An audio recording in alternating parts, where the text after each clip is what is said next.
second time in the last 6 days, the Alouettes and the REDBLACKS are set to face off, this time in the nation's capital. Montreal still has a chance to win the East Division, but will need victories in its final 2 games and a little help to make that happen.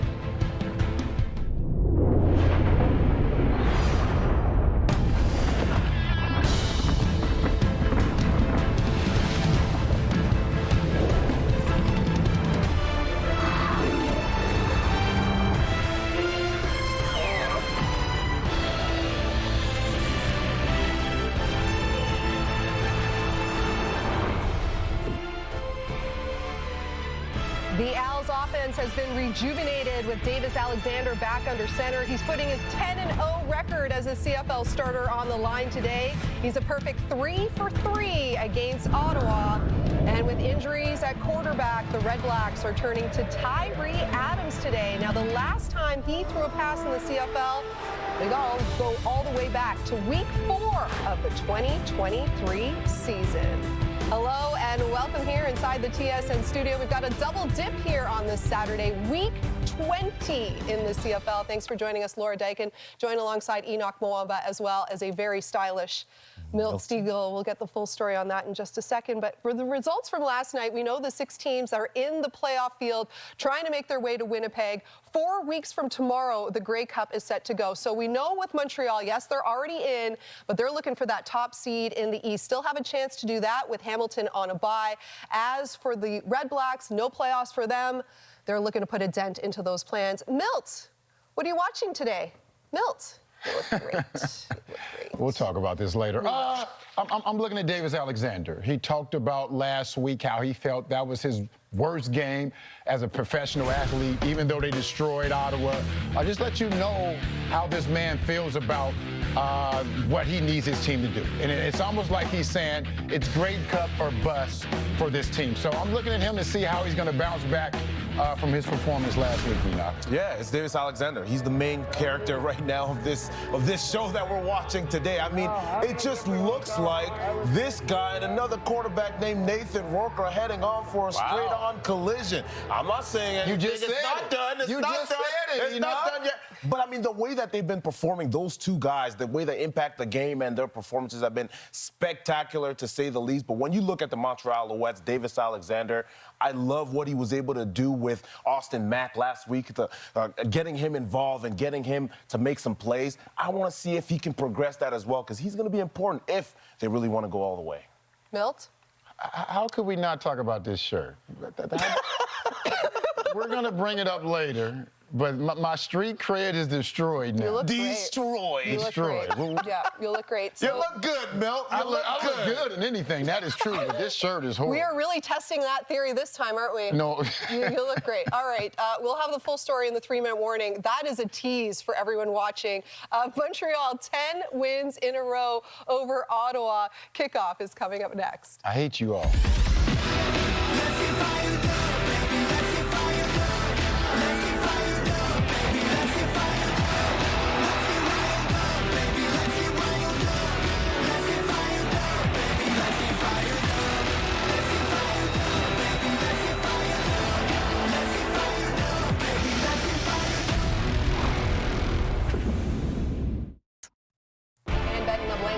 This is your chance to win big thanks to Save on Foods $1 million touchdown win. If a kickoff is returned for a TD, you could win groceries for a year. If 2 are returned for touchdowns, you could also win $1 million. Good luck to you, man. I got it in 10 seconds. Marshall Ferguson, Paul Appelese, take it over. I have to breathe now.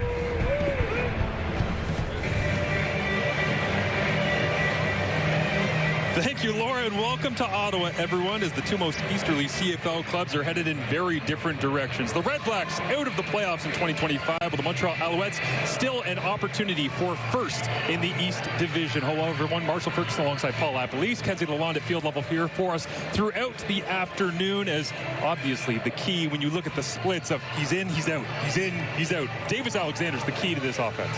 10-0 as the start of this season. He's got the all-time career record for opening season.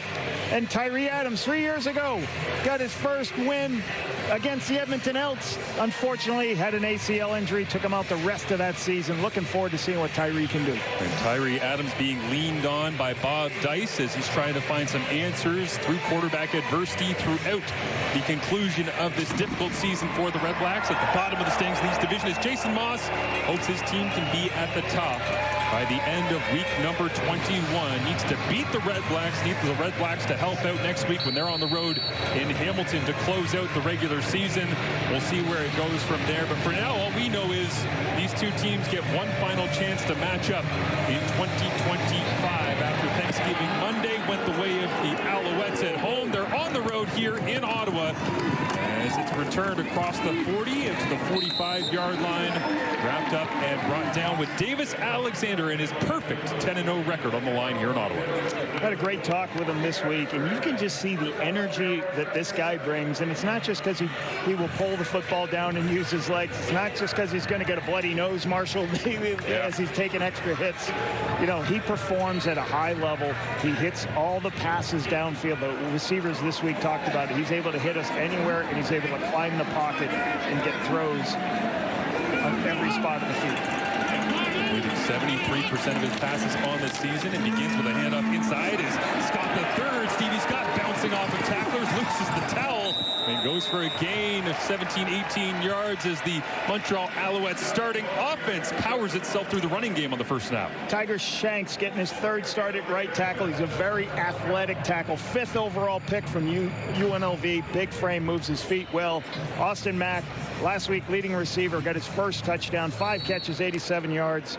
Adds a size and speed to that group in the receiving corps. They're already very talented receiving corps, Marshall. 5 different receivers with at least 500 yards so far this season. First time they've done that since all the way back in 2010. Is this one ripped along the sideline? It's completed. DeAndre Lamont right there to blow up Sneed, but Tyler Sneed right along that sideline, just out of bounds. Montreal plays a lot of screen passes. There's always different screens. You're going to see 3 receivers come over here, but one of them's going to go on a screen, and one's going to go deep, and one's going to go intermediate. And what you do is you fake the screen and then send 2 people down the field. The corner bites up, gets the throw underneath. Okay, you put a space on that defense. Good execution because Montreal runs so many screens as part of their system.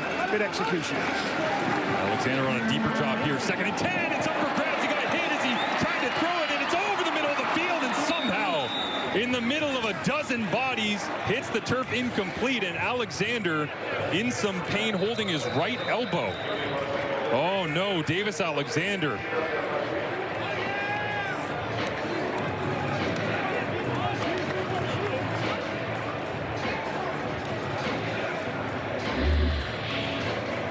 Okay, we're going to get a type of twist here. I think a twist from the front side. Actually, the linebacker comes from depth and is able to, as the guard moves out of the way. Yeah, you can see Taylor coming in here. Okay, Taylor at the linebacker, playing to the wide side of the field. Comes inside, comes with speed, hits Alexander. And you hope that that was a helmet to the right elbow on impact running through, not driven into the ground. You can see Alexander trying to move around that right hand and arm, but still remains down on the turf being assessed right now as McLeod Bethel Thompson gets warm. And less than 90 seconds into this football game, we heard the pregame show, kind of main character of this matchup, Davis Alexander, remains on the ground. Last week you saw on a short yardage, trying to get extra yardage as he's going through, pushing, takes a late hit, had to get out, or takes a hit as he's trying to get extra yards. Not a late hit by Lamont there. As he's going off, you saw a little blood, was taken out for 3 plays, didn't want to go out. You can see this is why his teammates love to play for him, how competitive it is. Hopefully he's all right, looks to be okay. Yeah, trying to shake it off on the sideline, but you can see the right arm still bothering Alexander.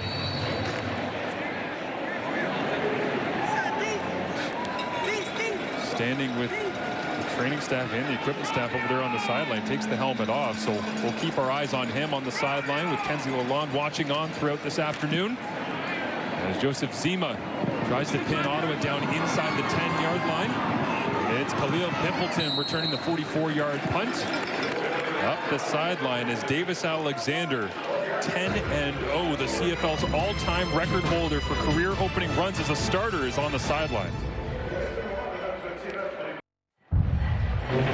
Is Davis Alexander on the sidelines right now. Looks like he's loosening up and trying to rip it. Again, just trying to feel it out. A bit of a strange hit on that right elbow. All important, obviously, for the Alouettes and their success. See a bit of a nod of the head, and Tyree Adams on the other side. A guy who's trying to make a name for himself in the CFL and maintain his status moving forward. 1-0. Had that one game with a major knee injury here for the Red Blacks against Edmonton back in 2023. So we'll see the opportunity that Adams gets as he hands it off inside. Gain of a couple for Daniel Adebaboye to get things going. So here's the Red Blacks starting offense for week number 20.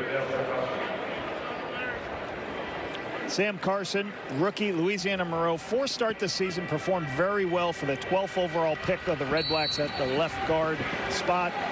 Justin Hardy, 63 yards from 1,000. He's tied for third in the CFL at 8 touchdowns. He's a bright spot on this offense this season. Great to talk to, great professional. Tyree Adams here on 2nd and 8.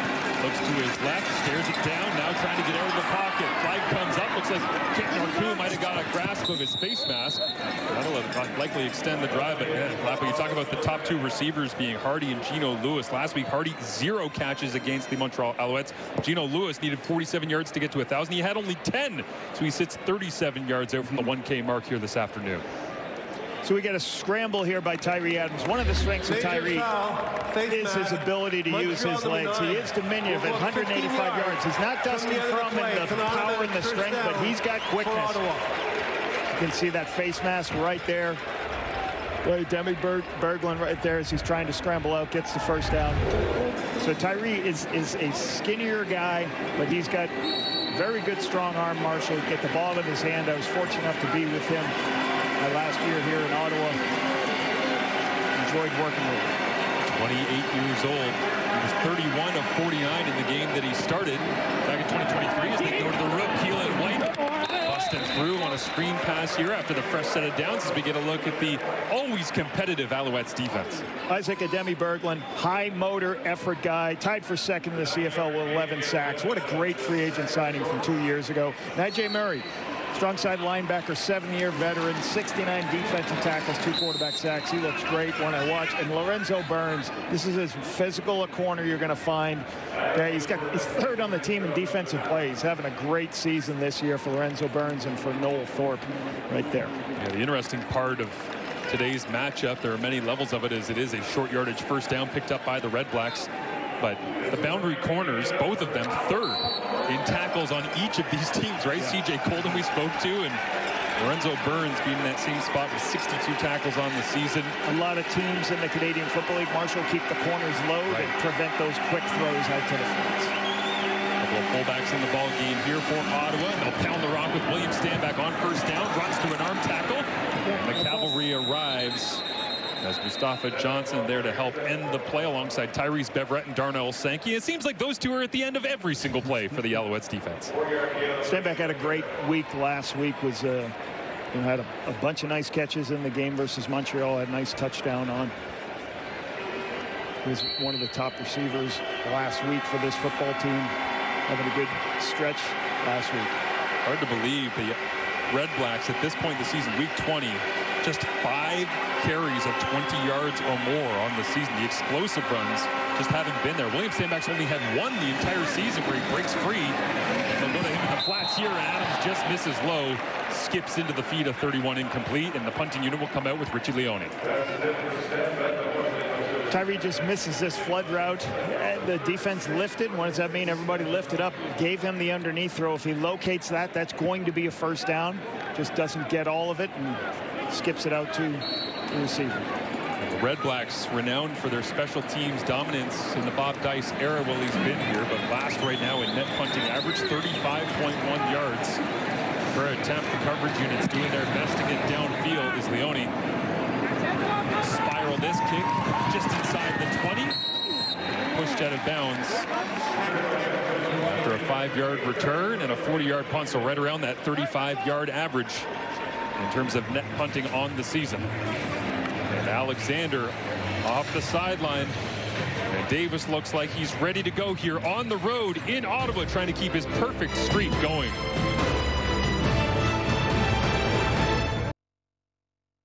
(6-0) on the season. He's only taken 4 quarterback sacks. He's had 3 games of 300+, and this is the beginning of Davis Alexander's day here in Ottawa. Looks like he caught a helmet, potentially of Davion Taylor, as he was running past. Didn't really get driven into the ground. Went to the sideline, felt it out, started throwing the football around, and looks like it's loosened up enough that he's got the blessing from the coaching staff to hit the turf with a fresh set of downs in his second possession of the ball game. They'll begin with an inside handoff. Stevie Scott right into the middle of the pile and falls forward as we see the Red Blacks defense led by Darius Pickett and Javon Santos Knox right in the middle.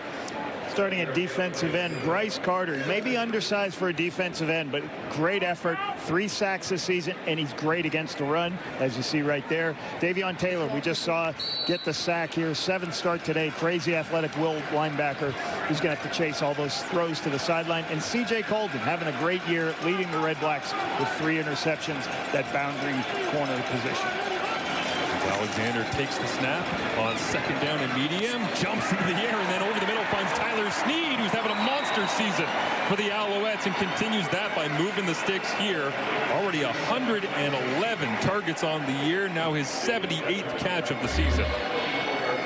If you watch Cole Speaker, he's going to come in and then do what you call a bang route. He's going to bang it out off Javon Santos Knox. And watch Santos Knox. He opens and then goes outside.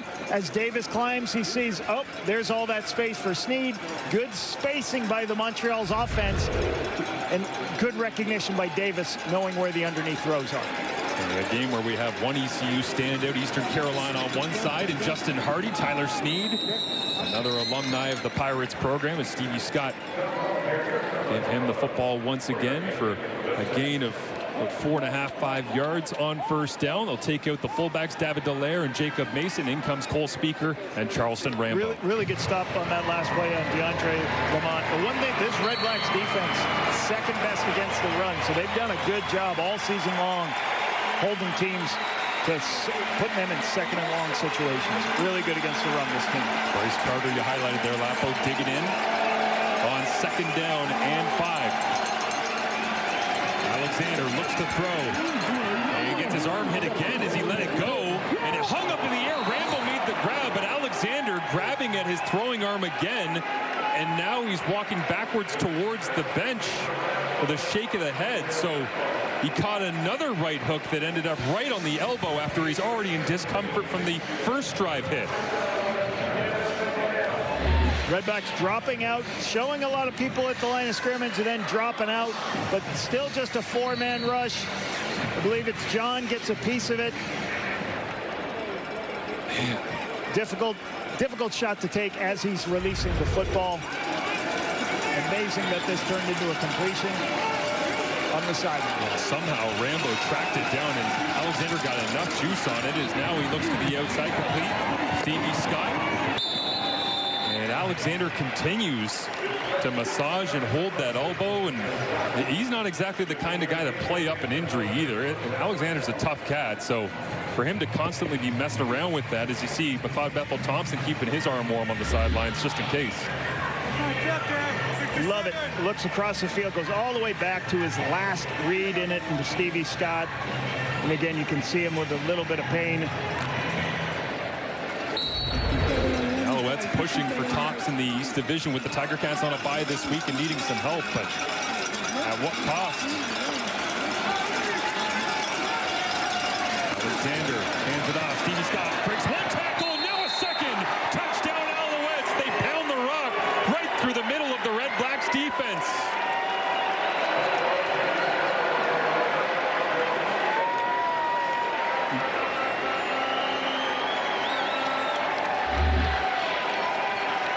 Block down, pull people to the point of attack, and then Stevie Scott follows the puller. You'll see as the puller comes around the backside guard. He kicks out the defensive end and Pierre Lestage, and that creates the seam for Stevie Scott to go up through. Really nice down block, and on the power play where they hit it up inside, Stevie Scott doing a really good job this season, averaging over 5 yards a carry. Nice touchdown.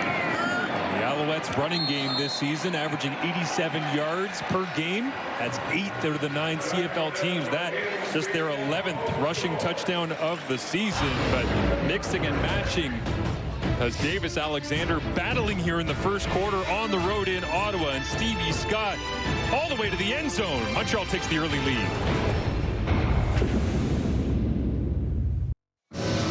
6 plays, 82 yards. It took less than 3 minutes, and Davis Alexander engineering one here with major support from the running game and somehow dropping this over the top to Charleston Rambo. You can see he got injured on that play, fighting through it, trying to stay on there for his team, helping to get that first round. I love this, going across the field, and then a good blocking scheme up front to give Stevie Scott a huge opportunity, big window for the touchdown. 16th touchdown drive of the season, led by Davis Alexander here for the Alouettes, is now breaking through in the return. Devontae Dedmon couldn't believe he actually got through the first wave that time, all the way out to the 44-yard line, and a 39-yard return from Dedmon to set Tyree Adams up nicely. Dedmon using his power and lower body strength, find a little crease, great cutback right there, but very hard to bring him down. And then as he starts to get those shoulders turned downhill, big return, puts the ball out at the 45. Nate Beauchemin was looking for his 8th special teams tackle of the year. That'll have to wait as Dedmon made him miss in open space. Eugene Lewis looking for that 1,000-yard season here in 2025. His first in Ottawa. He'll have to wait as well as they hand it off inside.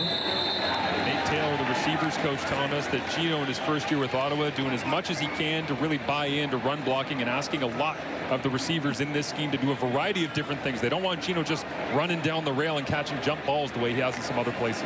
Well, and they also use him in the screen game. They tried to get him involved as much as they can. And what's hard for some of these veteran receivers, they sign in the offseason with, hey, I got Drew Brown, I got a guy to throw to, but then all of a sudden there's some injuries. And Dustin Crum's offense looks different than Drew Brown. Yeah. So you're going to have to, still be a leader, still get your opportunities to make your plays, but also do more in the blocking game. Emptied out for Tyree Adams, 4-by-2 pressure on Mustafa Johnson, wraps his hands around the waist and throws down Adams. Mustafa making plays back in the lineup here, as that'll be his 2nd sack of the season.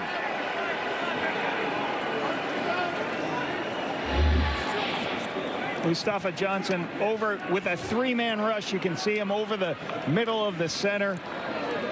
Team's up. Little bit of a twist with the linebacker coming off the edge. Okay, Arku forces displacement on the O-line. Gets the sack. Sean Oakley. Wobbler here from Richie Leone is Benjamin. Gets his hands on it.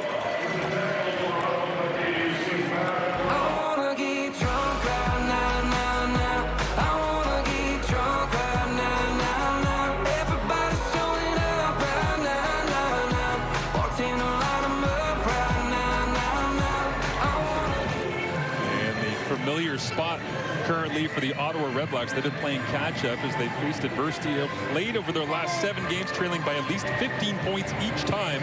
And Ottawa have the fewest total of first quarter points with just 31 so far this season. They're down 7-0 after the touchdown drive by Davis Alexander. Handing off to Stevie Scott. And Ottawa having to send the football back to the Alouettes offense here. Alexander makes the run, looks outside, comes back underneath. Tyler Snead's got some running room, and a couple of blockers in front as he cuts away. And finally, a Darius Pickett there to clean it up, but all the way into Ottawa territory on a quick little slip screen here, working the eyes lapel of Davis Alexander. Best thing about using your legs at a quarterback, you'll see the quarterback pull it and get on the perimeter. It just buys more time for him. So now he pulls it, now he's running, he's waiting. He just waits for Snead to bounce into the next window and zone. Taylor expands. Snead's right there for him. and now get the ball in his hands, make people miss, keep going. Big explosive play on first down. Late check of the wristband here for Davis Alexander. The play clock counting down, and they go back to Eno Benjamin, who runs right into the lower legs of David Dallaire, and good to see the Laval product up onto his feet with a bit of a limp. As they spell Stevie Scott with Eno Benjamin. Benjamin, first-year player out of Arizona. Done some nice things here. You can see. Very difficult for Dallaire. That's one of the big things you're going to get into when your feet are stationary in a position. I'm happy he got up. It was okay. And the right arm of Davis Alexander looked good on that completion to Sneed. They haven't really seen him open it up as of yet, though. As he looks over the middle of the field. Now a deep post, Austin Mack. What a grab! Mack slides down inside the 5. And they'll spot him at the 2-yard line, but the Ohio State product gets vertical.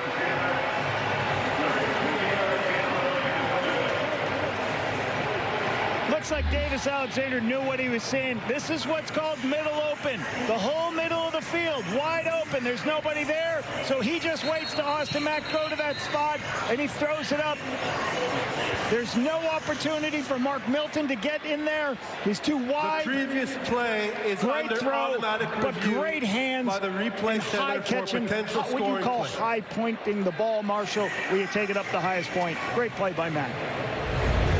And an offense, because Davis Alexander has spent so much time on the sidelines this year with injury in that hamstring, that sits 6th in the CFL when it comes to explosive passing plays, 24 of them on the season. That's number 25. But Austin Mack told us this week, Lapo, that Davis Alexander, he said in his own words, quote, unlocks our offense because of plays like this. And the other thing Austin Mack talked about, a couple of points people have to understand with David Alexander as you see this great catch, is he's been in the system for 4 years. So he's been with Jason Moss since he came to Montreal, in the meeting rooms learning, and the one thing I thought was interesting that Davis said is, like, I had to teach some of these young quarterbacks this system during the course of this season. McLeod Bethlehem Thompson, new people. I made myself a better learner of the game.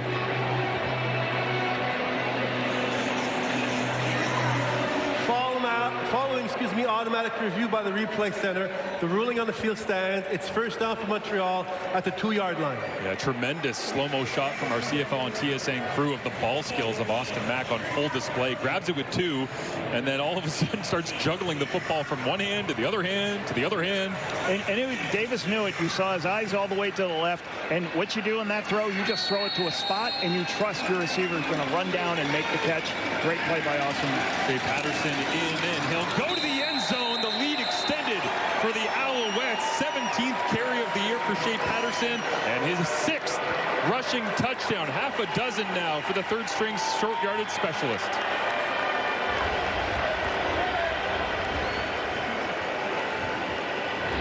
Short yardage plays all about getting your feet lower as an offensive lineman, getting low and getting push. You can see it right there. Callender does a great job knocking people off the ball. Lestage. And that off-tackle wedge. Go to the bigger guys, because usually the smaller linebackers are out over the tackles. Great push. Shea Patterson in for the Michigan grab. It sounds like Percival Molson in here right now as they have a 13-0 lead with a low snap, and now Jose Maltos Diaz is going to go for a run into the left-hand side, tracked down from behind. It would have remained 13-0, but 9 buses of fans came down from Quebec today through the 417 to be able to get here to TD Place as Jason Moss prepping his team for the playoffs. A 13-0 advantage, but looking for execution in all phases. He just wants his kicker to get out of bounds.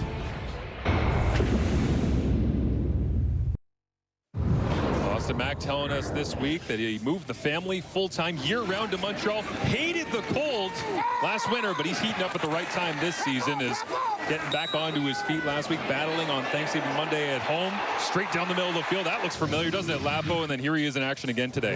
And I loved what you talked about. He said, you getting the adjustments. His 2 daughters, he had moved here with him and his wife. And you got to love guys who make the community, they're home, and they're around all year. You're right. He did say, I might have to go home. I may have to get out, go south a little bit because of how cold it is. But I enjoy hearing these players that stay here, make the community their own, and Oscar Mack's a great representation of what's great about this league and the Montreal Alouettes. It's great, too. He found the positives in some of the difficult moments in the cold weather. He said the weather was absolutely awful in Montreal last year. 6 feet of snow was a bigger culture shock than the language or the food or anything else. He said, but the best part was coming home from the facility every day. My daughter was obsessed with playing on the sled. All she wanted to do was play outside, so he is addicted. The family has signed up for the full Canadian experience here in Montreal as Devontae Dedmon breaking free once again. An even better return than he had last time. Tyrese Beverett going to add to his efforts on special teams on the season. But Devontae Dedmon has been special throughout the year as Tyree Adams comes out once again, and we head down to Kenzie Lalonde for the first time this afternoon. Yeah, Marshall, for Tyree Adams, all he remembers about that last start, June 30th, 2023, was the win. And he said since then, the last few years, it's been challenging at times, of course, but what has kept him motivated is his teammates, guys like Devontae Dedmon and strength and conditioning coach Aaron Craig. And so when I asked him, what does it mean to get this start?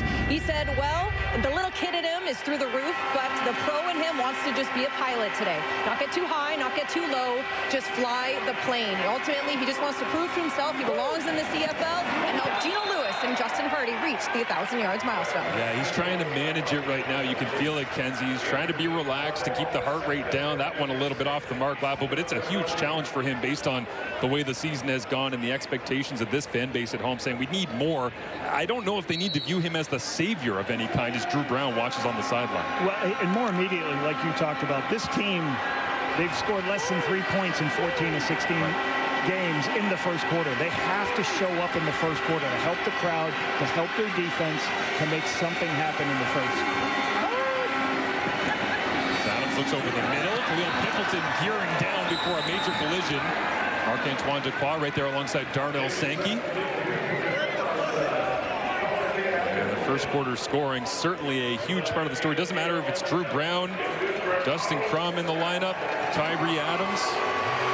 It has been tough. And obviously, Ottawa did not score on Thanksgiving Monday down the road in Montreal either. So one of those things that you think in the middle of the season, well, this might be a bit of an issue. And then you go, well, now it's really hamstringing them. And here we are at the end of the year. You go, man, that's the story.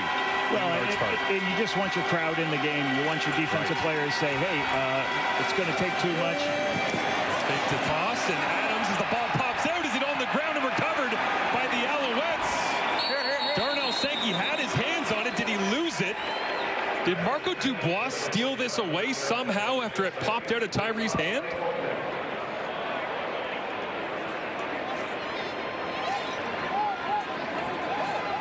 Rule the recovery for the Red Blacks, and how did Marco Dubois pull off that magic? Very athletic play by Josh Archibald off the end. He goes in and tries to get a piece of this. As he does, Marco Dubois I think Marco just takes the football away from Sankey. So Marco's heads up, sees the ball on the ground. Okay. Covers it, just goes ahead, takes it away. Or was it still loose when he ripped it away? I guess is the question. Like, when does the play end is the question. You would have thought the ball on the ground, whether he would have had the ability to take it away or not. Snap comes up. Adams will play second and long, and he fades this one way out of bounds, off the mark, looking for Justin Hardy down that right sideline.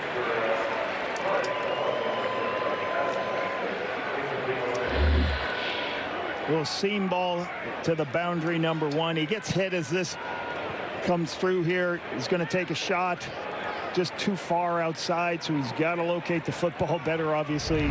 This drive 0 for 2 on his locations. They got to give him some nice, move the launch point, give him something easy, Marshall.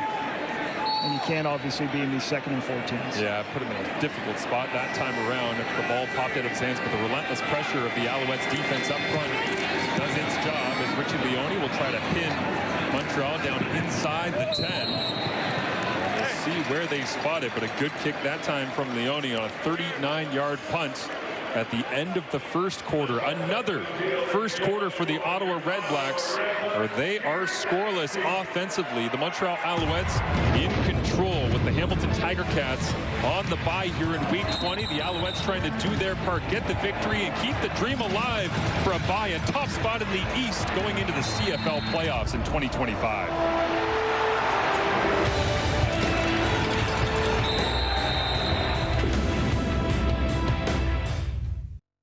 This is the 11th of their 17 games that the Montreal Alouettes have allowed no more than 3 points in the opening quarter of play. CFL Pick'em coming into this one on CFL.ca. The Ottawa REDBLACKS getting just 7% confidence. Montreal 93% of the vote in who would win this football game.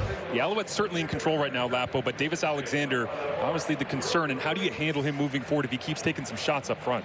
Well, I think you're going to have to control what your play calling is. And some of those are downfield shots. You're going to take some hits. He's just got to make sure that he goes down when he's scrambling and when they're moving the launch point for him a little bit. But hey, they're trying to play for first place. He's their starting quarterback. They're going to give him opportunities with the football. He's just got to be careful himself. He doesn't take any hits that he doesn't have to. A great punt from Leone ends up spotting the football deep inside the 5 as Alexander. What a window throw. Austin Mack adds to his tally on the day all the way out to the 30. And it's a gain immediately of 26 yards with the strong right arm of Alexander. No concern on that one. A little bit of big motion. When you're backed up, either you take a shot to get out or you take a quick throw. Austin Mack on the post behind the vertical route, so they kind of layer 2 routes. Clear out one, put Austin Mack underneath it, see if he's over the top of the linebackers. Great location by Davis Alexander on that skinny post.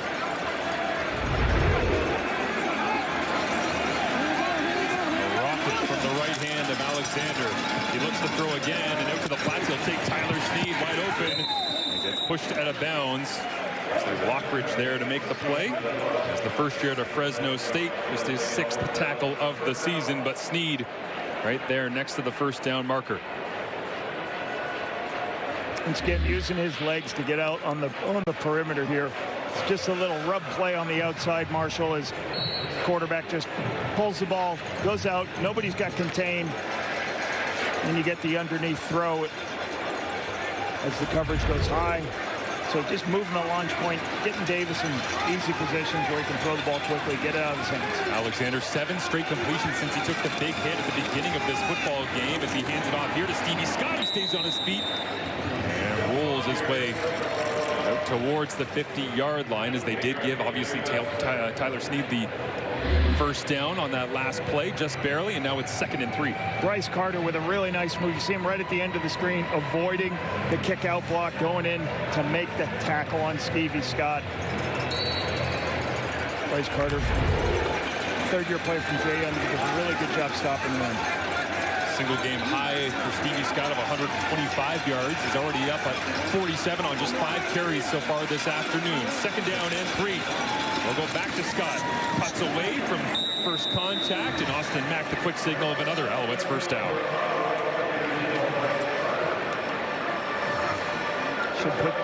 Should put them first down right here. And an injured Alouette. Big man down on the far side of the field. I think that's number 68, Donnie Ventrelli. Jesse Gibbon listed as his backup today. Big Donnie Ventrelli on that last play. As they take a look at Ventrelli, Davis Alexander, meeting of the minds with Jason Moss, and we'll step aside.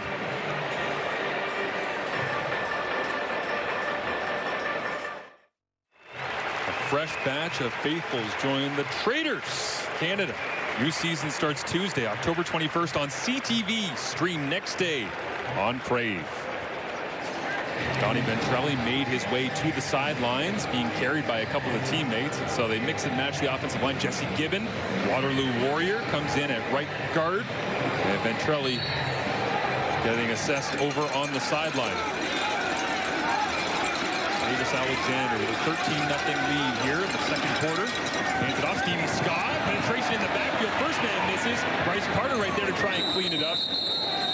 The front of the Ottawa REDBLACKS, despite being out of the playoffs, they're still trying to lay down good game film, and Stevie Scott trying to run through contact whenever, wherever. Really good play by Mike Wakefield. Making the play, beating the tackle, and getting a great opportunity to go inside and stop this an outside zone play. So Wakefield does a great job. If you watch right here, movement inside. The Tiger Shanks is on. He's by himself, so he can't reach that far. Good move by Wakefield, stopping the outside zone play right away. There's Alexander, and this one knocked into the feed, incomplete. As Tyson Philpott getting his first attention of the day. Lockridge there on the coverage.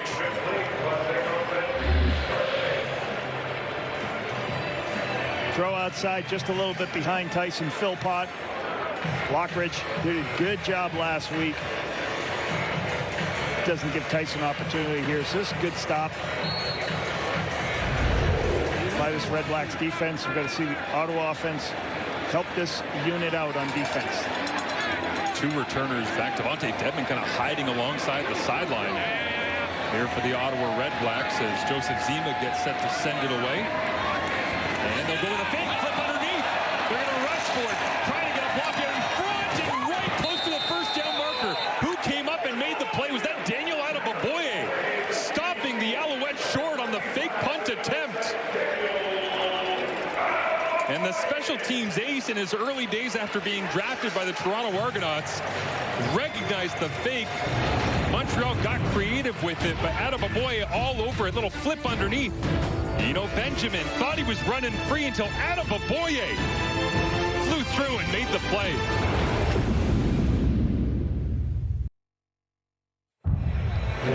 Alouettes making the play here on special teams. Montreal Lapo getting creative with it, though. A little bit of the down block, pulling people around, trying to do a little bit of fake. You'll see that happening. And then you flip the ball. As they flip the ball, trying to get your blocks on the downfield. Circle the defense and go. Daniel Alouettes makes the play here over Arthur Hamlin. Can't make the block. Good stop. Oshima watching on as well as now Braylon Addison takes a little pop pass inside. Flags come out at the end of the play and thrown right into the middle of the pile as well, as Mustafa Johnson trying to break dance and unpile himself from Jacob Ruby. Well, this is get all your big offensive linemen, have them flying around, pulling around the front side, get Braylon Addison behind him, try to get extra yardage. Player misconduct foul against Montreal number 94. We'll go up 15 yards from the end of the play. Automatic first down for Ottawa. Maybe that was how Mustafa Johnson ended up playing Twister. So at the end of the play, this is what you call a tourist hit. The league doesn't want any extra stuff right here. You can see at the end of the play, no reason to do this. Players' safety, so easy to see for the officials to make that 15 level. Tyree Adams gets the start here today. Bootleg gets rid of it quickly, and underneath it's Gosselin. And the fullback puts his shoulder down through Marc-Antoine Dequoy inside the 20-yard line, and a first down for the Red Blacks offense. Good old school. Fake a run to one side, bring your tight end across the other way. Change the coverage, get everybody chasing. Kenton Arku can't get there in time before Gosselin's there. Nice catch for the fullback for the first down. Anthony Gosselin, just his 8th catch of the season. And a first down here inside the score zone once again for the Red Blacks offense. Adams under center. Goes speed sweep, Khalil Pimpleton, and trying to get the dynamic returner involved with the fast-flowing Alouettes defense, and Jeffrey Canton-Arku all over that one. Canton-Arku, you're hoping that Canton-Arku doesn't play the run here. And then as the run develops, he sees that it's a speed sweep the opposite direction. He recovers. He's so athletic. He can put his foot in the ground, go and recover, and make the play for the stop. You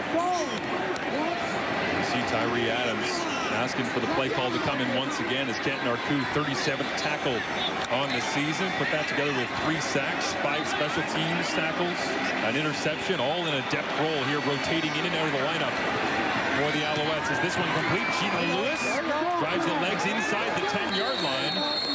And looks like Gino's going to be right there. We'll see where they spot it as the first down marker sits at the 9-yard line. It's a completion. I appreciate the completion. They just got to make sure they work on, you know, Tyree almost throws this immediately underneath. Does he have something deeper? Does he have something to get the first down? And they're 3rd and short, so it looks like they're going to go for this quickly. Yeah, they stay on the line and go right away as Tyree Adams plunges his way on 3rd down and a yard. Looks like he's got it. Bob Dice's crew will reset with 1st and goal once they spot the football. A little bit of tempo, go right up real quick. Can't be a substitution. Tyree is very quick. He's only about 185 pounds, Marshall, so he's got to stay low and go. Good 1st and goal now inside the 5. Tyree Adams, 5 of 8 on the day, 55 yards. The Ottawa REDBLACKS, the 2nd most score zone opportunities in the CFL this year, with 54 coming in. 33 touchdowns on those 54 trips inside the 20. Yeah, only 6 in the Canadian Football League. Not one of the top teams in scoring. Adams, play fake, flips in the flats, caught, and rolling down at the 5-yard line. As William Stanback tracked down by Marc-Antoine Ducroix, who lost his feet. This is a RPO where the ball goes here. Stanback's going to come across. Hardy's going to go deep. Tyree's going to read the end. The end crashes. I'm going to pull it and try to throw the ball quickly. Just Stanback just kind of tripped himself up, or else I think he's trying to take Ducroix and carry him into the end zone. Adams in the gun here. They took out the fullbacks and substituted back in Khalil Pimpleton and Gino Lewis. Gino's at the bottom of your screen alongside William Stanback. The former Alouettes there working side by side as Adams looks corner route. Gino, jump ball in the end zone. Touchdown REDBLACKS.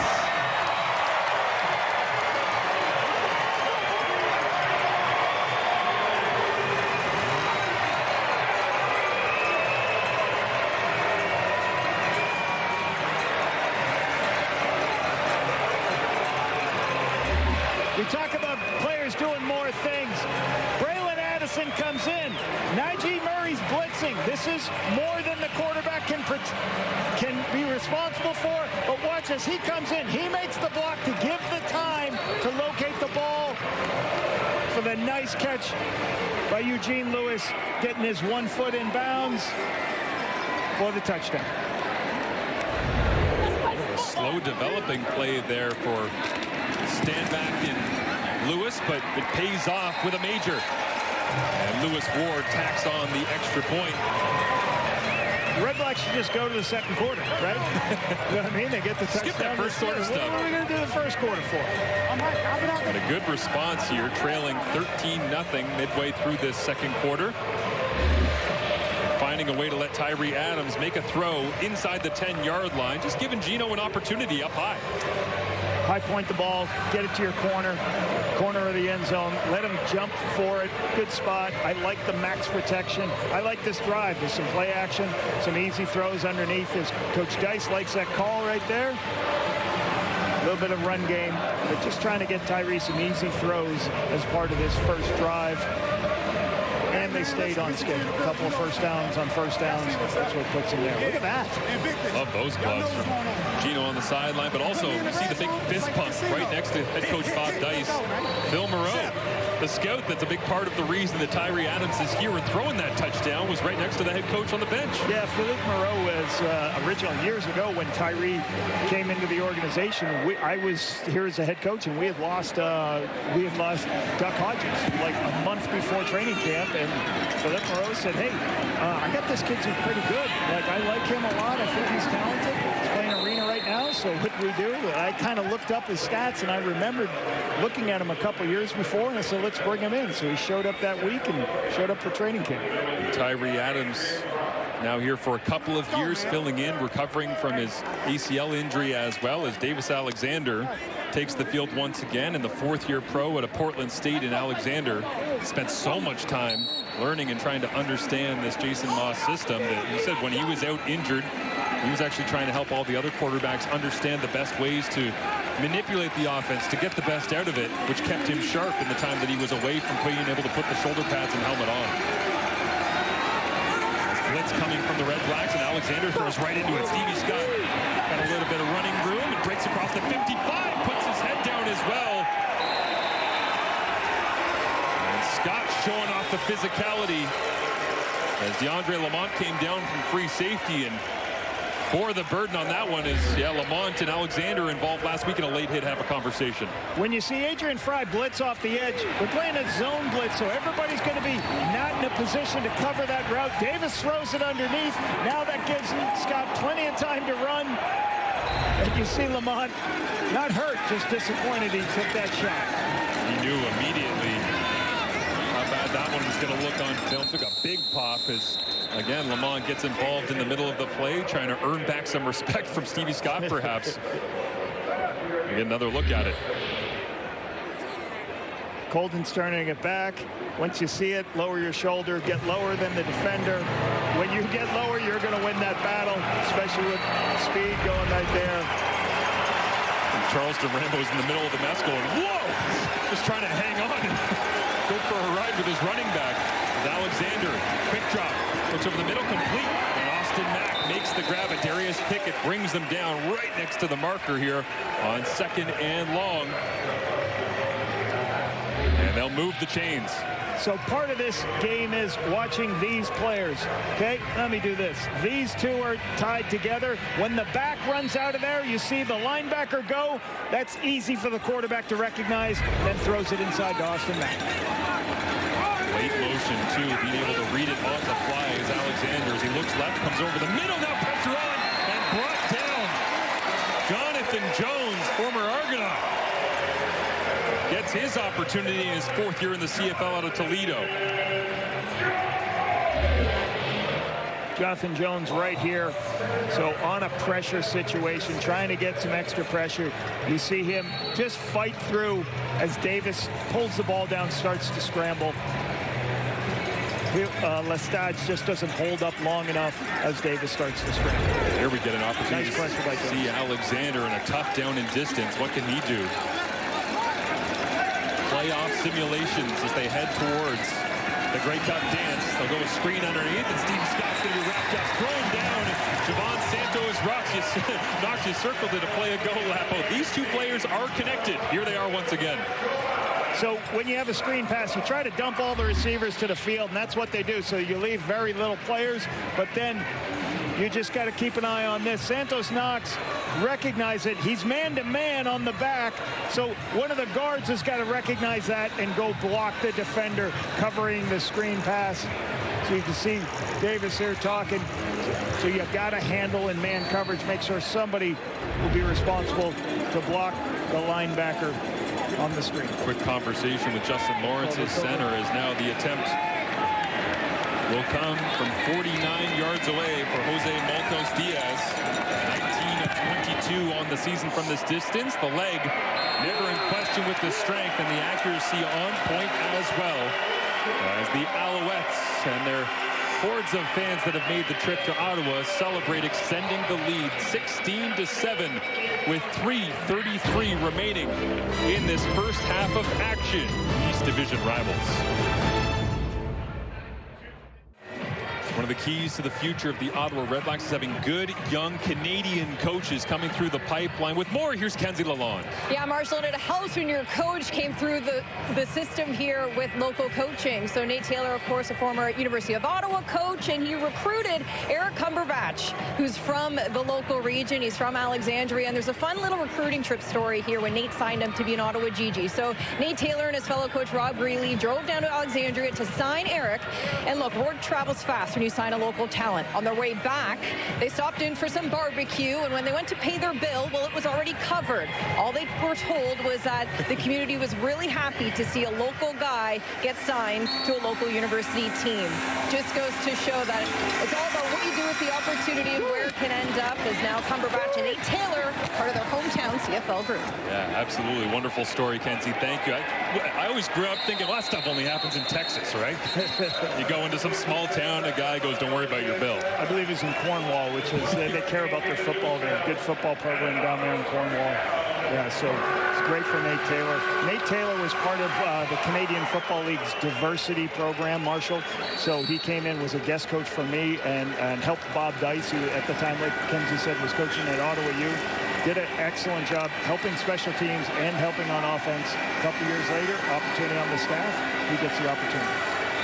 Great to be able to see them having success and being on the same team here as well. One player, one coach is Mustafa Johnson.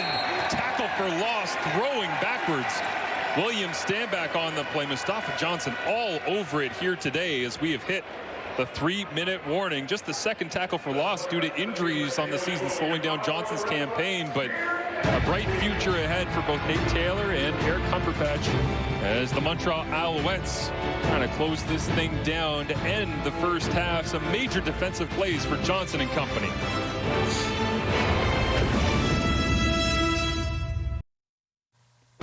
You look lovely. You look awesome. Tell everybody why you're wearing this beautiful shirt. My Yankees lost to the Blue Jays. I don't bet against the Blue Jays. This is the shirt. Well, maybe I should bet Seattle's Okay, going to well, beat that was So we lost the bet. I got to dress Mills. You're welcome, Canada. Marshall, if you're interested, I know where I can get another one. Well, I do know that that's a dress code violation on Mills. What a shot down the sideline here. Tyree Adams drops it into Braylon Addison to get things going. Coming out of the 3-minute warning timeout. A 38-yard gain immediately. What a throw by Adams. Braylon Addison's the number 3 receiver. They're going to have a hitch route out here. He's going to think about throwing the hitch, and then he starts to scramble. But as he starts to scramble, he takes the throw, the deeper throw. High angle by Addison, excellent. And a great location by Tyree. Very strong arm. Nice play.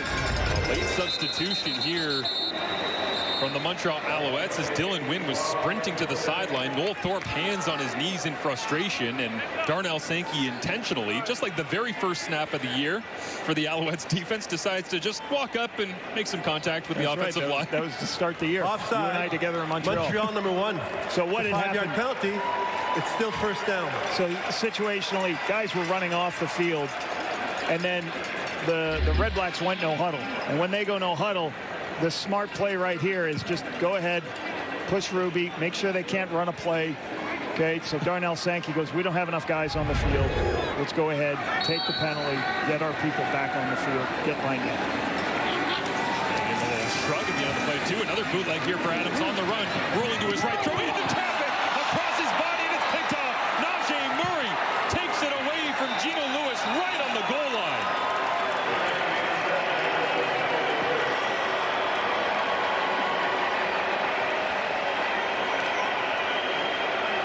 This defense for Montreal, guys play different spots. Najee Murray, who is the strong side linebacker, ends up going up to play free safety. As you see him high as the free safety, this is a nude play where they're trying to run a naked. As he throws across his body back to the open receiver, Tyree does not see Najee Murray playing the free safety position. Najee's in a perfect position to pick the ball off, take it away from Eugene Lewis. So great play, understanding, okay, being in the right spot at the right time, coming downhill on that crossing. And take it back to Darnell Sankey taking the penalty a man short as well, right? It's like, well, we'll burn this play, give up 5 yards, and then we can come back at the very next play. Interception, as Murray did a little do-si-do with the uprights at the front of the end zone as well to go and make that interception. And the Alouettes handed off. Stevie Scott going nowhere on first down, just a gain of 2. So sudden change for this defense for the Red Blacks to give them an opportunity. Try to keep this a short field, try to get their offense another opportunity. And that's kind of been the thing.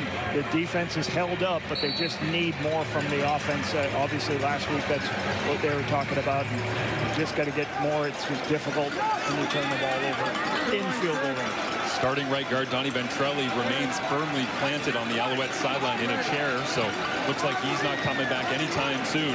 As Alexander, with that refreshed offensive line, throw out to the sideline and knocked away at the very last second. C.J. Colden right there, his 4th knockdown of the season. Just looked like he just didn't see the ball as it came out to him. He's going to come out, work into the flats, break out on a quick out route. And that just doesn't catch it with his hands. I love Aston C.J. Colden this week. Who do you enjoy watching in the CFL? And he goes, well, Priester, Pickett, Justin Howell, my team, Roland Milligan, Sluka, Chatfield that's over there in Toronto, Peters, McFadden. He was like, are you going to name anybody somebody that's not in the CFL. He started giving me a list of 40 guys he likes watching in the league. So a little bit of mutual appreciation society there from CJ Colden, and some players I'm sure enjoying that play he just made. As this short punt drops down to the 55. Flag comes up as well. Looks like no yards. And on a 39-yard punt from Joseph Zima. So important by the veteran punt returner, understanding a little bit short punt. I got to sprint to get underneath it. If I do that, I'm going to get my team 15 free yards. Savvy play from Dedmon is Adeboboye never not smiling on the CFL field alongside his return man. Good to see Dedmon healthy and in action here today alongside Pimpleton in the return game. There is no flag on the play for no yards, okay? It's going to be first down for Ottawa. Ben Major, our referee, don't know if I've mentioned that here today, haven't had to make very many calls, but the 5-yard halo remained intact on that one. Najee Murray is over here playing. I know he's a linebacker, but this defense plays him in a different spots all over the place. Oh, he hit the goalpost, slowed him down a little bit, and then he's in a position to get in front. Goalpost getting in the way. You got to move those things, man. So I hear something about it. Inside run, Tyree Adams gets banged up for a minimal gain, is 2 or 3 yards, but and Najee Murray, great instincts and still able to cover that much ground despite the moment of hesitation thanks to the furniture in the front of the end zone. A little pressure on the edge, and I think Tyree just pulled it down, and I don't think this was called dry, just took off. Saw Wesley Sutton blitzing off the edge, took the ball, tried to get extra yardage. Great 2nd and 8 for Tyree Adams after throwing the interception to Murray. 5-man rush. Adams gets it out. Marc-Antoine Duquois knocks it away from Pimpleton. And Duquois with no interceptions on the season, but a couple of big plays last week, and this time covering ground in a hurry. Tyrese throws the ball out on the perimeter here, and you know, for safeties, the key for safeties is to have speed and ability to run. Marc-Antoine Duquois is one of the fastest safeties in the Canadian Football League, and he comes and strikes, makes a big hit. Especially when you start zone blitzing like Montreal likes to do, you got to have a safety covers ground. Great play by Duquois. You ever daydream about Duquois being on your national flag team? Oh yeah, sure. As this one skips into the legs, bounces off the returner, and did Ottawa hop back on top? No, Montreal has possession somehow at the bottom of the pile. Thought Pickett was going to get on that. 34-yard punt, and Eno Benjamin, as Jason Moss looks on dismayed.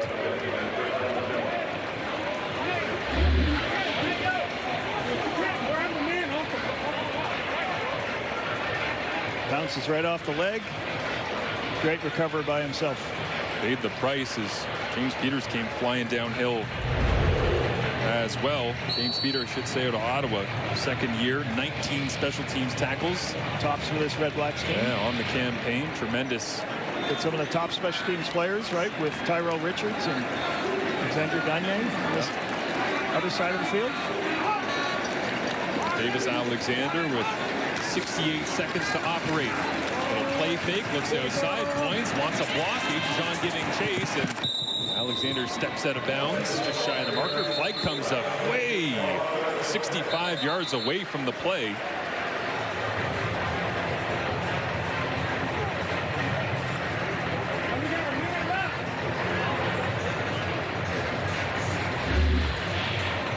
Gonna block down on the edge to make sure. I'm not sure what's going on, what they did on the edge, but he goes ahead. During the play, we have unnecessary roughness. Montreal, number 14. We'll go back 15 yards from the end of the play, and it's going to be 2nd down. What did Charleston Rambo do at the end of the play? See if we can find that. Davis using his legs, getting around. Can't find anybody open. Just put the ball down. Don't force anything. Okay, we'll see right here. Bottom receiver.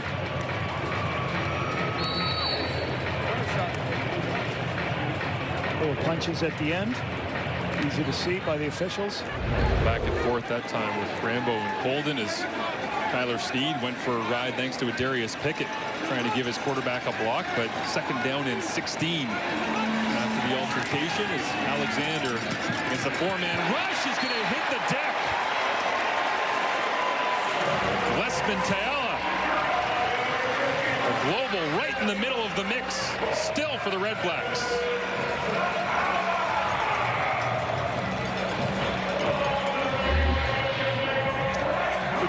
multiple people here at the line of scrimmage, so that's when you call twist games where guys go into different gaps. It's hard because everybody's in a one-on-one, and you see the twist here. Get home. Timeout called by Ottawa. Redblacks trying to steal an extra. Jelly gets around on that twist there. Marshall does a nice job. A couple of seconds here for their quarterback Tyree Adams, and also the return game is Dedman standing right at the 55 right now. They're trying to line at the very least Lewis Ward up for some points here with 55 seconds remaining.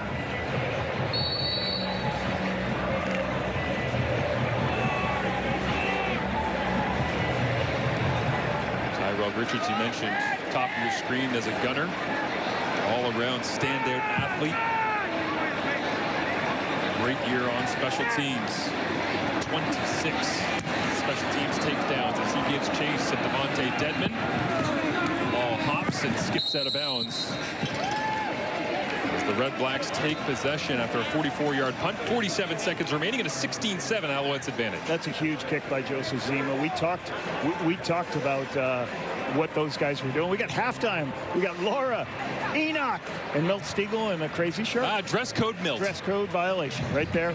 But we talked to Byron Archibald this week about their special teams and what they do, and he talked about Joseph Zima, how good he is at spotting the ball. That kick right there gave no opportunity for Devontae Dedman to get an opportunity to return this kick.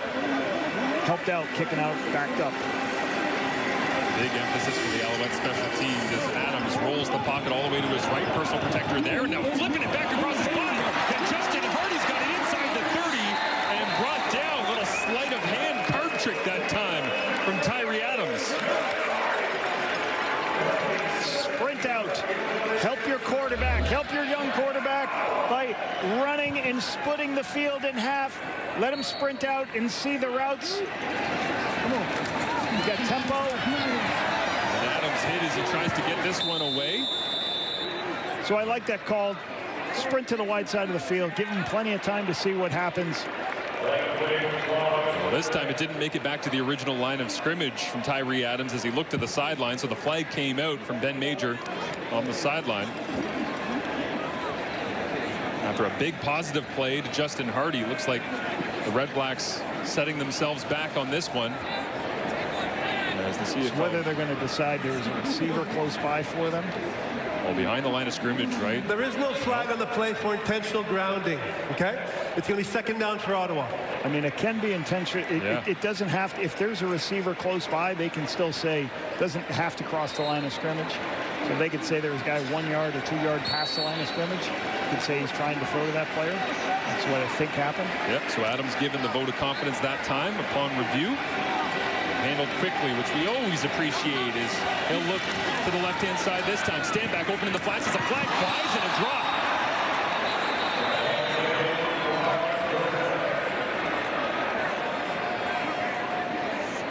This might be an offensive illegal hands to the face, possibly.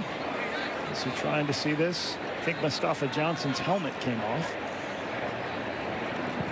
94 lost the bucket currently, just putting it back on as Bob Dice watches on with the 4-12 Redblacks.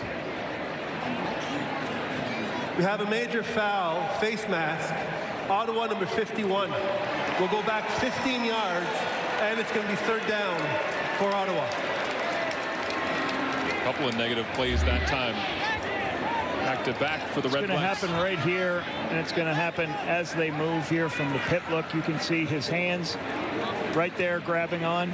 Okay, and that's why the helmet comes off. Now it's a penalty if Mustafa keeps playing, but you don't want to play that. You can see the holding there by Peter Godber. 45 yards away, Lewis Ward lining this one up. 76.7% on the season, just 33 of 43. And 12 of 20 from this distance. And this one knocked through. Confidence builder headed towards the offseason for Lewis Ward. As a 16-10 ball game, and the Alouettes with much more to play for here, but just a 6-point advantage after taking a 13-0 lead early on in the first quarter. You know Ottawa would love to play spoiler. Stay around. Get points right before the half. Good start. Down 6 points. and also, taking this time, you got 22 seconds. With the ball going to the 40-yard line a couple years ago, it's made it easier, but you just need one stop here and get them out of the half. Don't give up the big pass play right here. And you see Montreal is happy to go into halftime right here.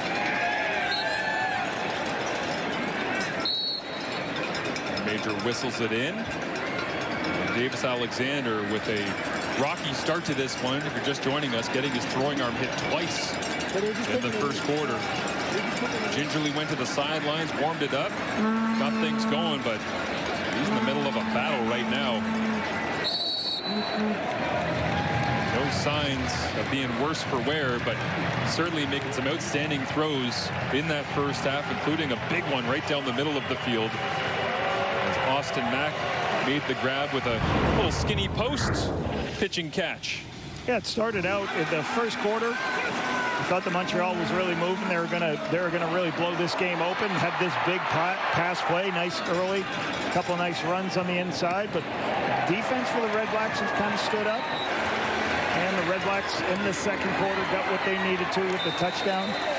So we will have a game in this second half, and we'll see what Tyree Adams has in this REDBLACKS offense. Yeah, absolutely. Let's send it down to Kenzie alongside Austin Mack. Well, look, when Davis Alexander throws the ball, Austin Mack knows how to catch it. A huge 44-yard catch from yourself earlier on in that first quarter. What did you make of the play? Man, absolutely. Just regardless, when the ball comes my way, just making the play and just being available for my quarterback. What do you make of your offense and how you guys have been able to successfully march down the field here so far in the first half? It's been okay. We got to do a little bit more. We need a little bit more points here.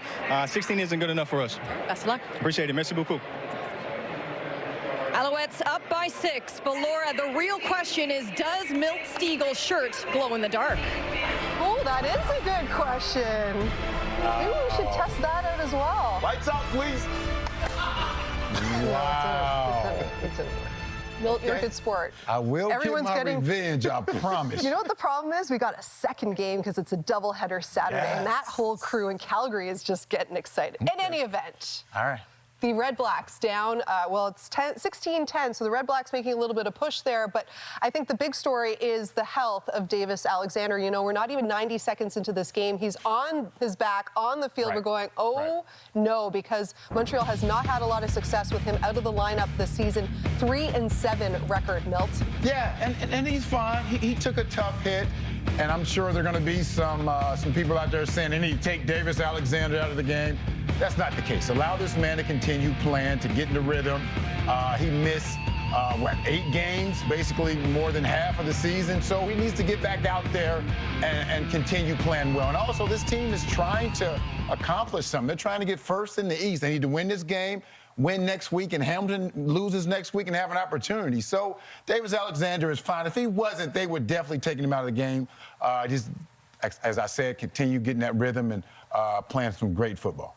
And on paper here, you're looking at these two teams and you're saying, okay, as you said, Montreal has plenty to play for here today. Ottawa does not. But Ottawa making life a little difficult there for Alexander. Yes, they did. We're going to take a closer look at that blitz that Will Fields, the defensive coordinator for the Ottawa REDBLACKS, dialed up. And it's a phenomenal play. And everybody has to do their job if they want to execute this. And you first have the offensive line, Justin Lawrence. He has to call the protection. He doesn't know what's happening yet. So he's calling protection. He's turning to protection to the left. So the guard, the center, and himself are looking at those 3 over there. And the 3 guys on the right are looking for the 3 guys that are going to come. The first thing that's going to happen, you got to have Carter penetrate. You got to have a wrap by Taylor. And you're going to have as well Pickett coming off of the edge. Everything has to happen at the same time together. And you see Taylor right there executes perfectly, and gets right to the quarterback. But this, I want to highlight Wakefield, because in the film room, he doesn't get a stat, but if he doesn't buy the center's eyes, this blitz does not happen. So he did a great job. Ventrelli right there also has so much difficulty, the right guard for the Montreal Alouettes. They need to figure things out, because I'll tell you what, Will Field is going to continue calling that same blitz in the second half if they can't figure things out. Look at you go. All right, so here's Montreal now, right? We know what's on the line for this team. We know they're going to host a playoff game, whether that's going to be the Eastern semifinal, the Eastern final. We're looking way ahead, not necessarily right now. So do we think we're going to see Davis Alexander in the second half, Milt? Yes. I think you should take him out. Why? You got to. This game right now, as much as it matters for the win, they're winning the game already. I have enough trust in McLeod Bethel-Thompson to finish off the rest of the game and get the W. They have a good enough defense to stop this Ottawa REDBLACKS offense. I'm worried about Davis Alexander, Mill. I'm worried about him. This is football. You're going to get hit. You may get hurt. This is your franchise. This is your season. The hope of the Grey Cup lies in Davis Alexander. They have an opportunity to still win the East. They definitely do. I mentioned that, and they can win this game without Davis Alexander. No, we've seen they can't win games without Davis Alexander. We've seen that. We've seen that. He's done enough already right now for this game to be put away. You'll never be McLeod Bethel-Thompson can come in. McLeod Bethel-Thompson can come in and put the game away. He's fine. He got banged up a little bit, but you see the way he's thrown the ball, he's fine. They're trying to win the East, and they're trying to give this quarterback some rhythm. He missed 8 games. Davis Alexander is one of the guys that you're not worried about rhythm. He's only started 10 games in his career. That's it. And when he came back, what happened?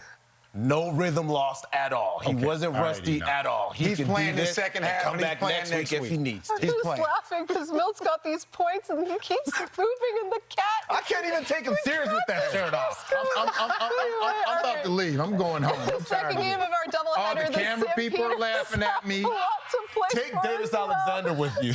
Let's just go to. Welcome to Ottawa, everyone, as the two most easterly CFL clubs are headed in very different directions. Gets his arm hit again as he let it go, and it hung up in the air. Rambo made the grab, but Alexander grabbing at his throwing arm again. Stevie Scott breaks one tackle, now a second. Touchdown Alouettes. They pound the rock. Gino, jump ball. Touchdown REDBLACKS.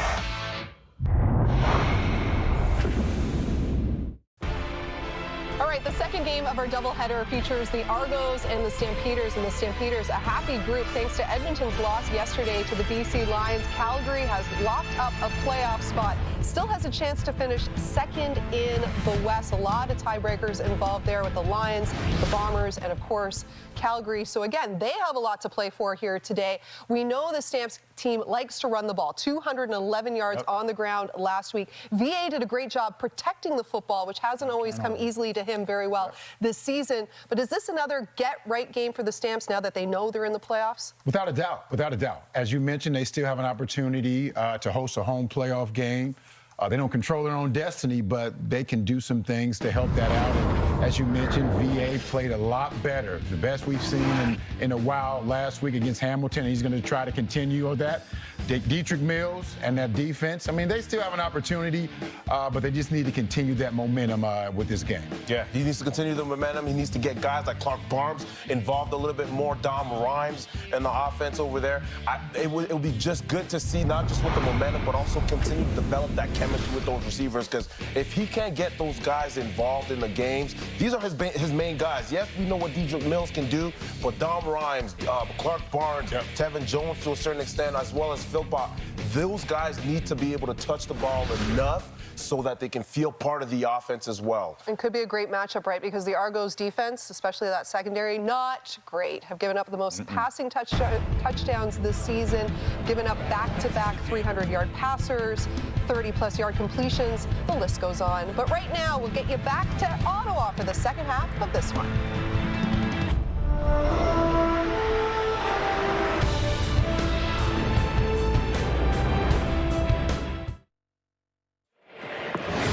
Hamilton Tiger Cats watching on with this one, hoping that they can clinch first place in the East Division with a Montreal loss. The REDBLACKS defense trying to do their part, and Bryce Carter standing alongside our Kenzie Lalonde. Well, Bryce, we saw a push there towards the end of that second quarter. Did that make a shift at all in the room? Yeah, obviously we started off slow, but we picked it up. I think we're just going to continue that, keep playing karate football, working together. We're going to finish the job. When you think about it, final half in front of these fans at home. What's this team's goal? To win for them. They come out and support us no matter what, no matter how the season went, so we got to win for them. Best of luck. Thank you.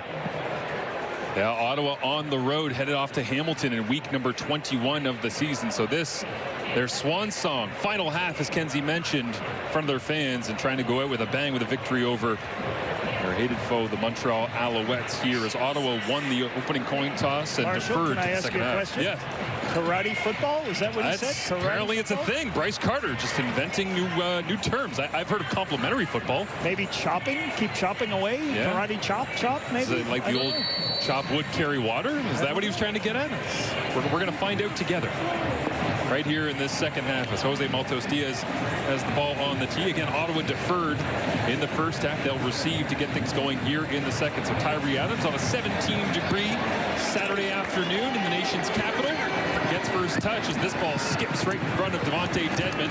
Collects it at the 30 and goes for a return of 6 yards before the Alouettes will throw him back. Who else? As always, it seems like Alexander Gagne down there with Bubba Bolden as well, the former Miami Hurricane stepping in. Is Tyree Adams out of Western Carolina in his second career CFL start. 10 of 17, 58%, 145 yards. Got some rhythm as the game went on. This is a beautiful throw on the outside to Braylon Addison. Had a difficult interception in field goal range. There's a beautiful throw for the touchdown. You can see that here's the interception right here. And Najee Murray taking points off the board. But Tyree's done some good, missed a couple of throws. He's got to make these easy throws. And the biggest thing, they got to run the football better. Montreal's defense done a good job stopping the run of the REDBLACKS. Ottawa overloads the right-hand side, and Tyree's throwing a curl. Right, it's intercepted. Flag is up as well. But for now, Najee Murray has his second interception of the ball game. Trying to find somewhere to escape, but Stanback eventually brings him down. Let's see what the flag is.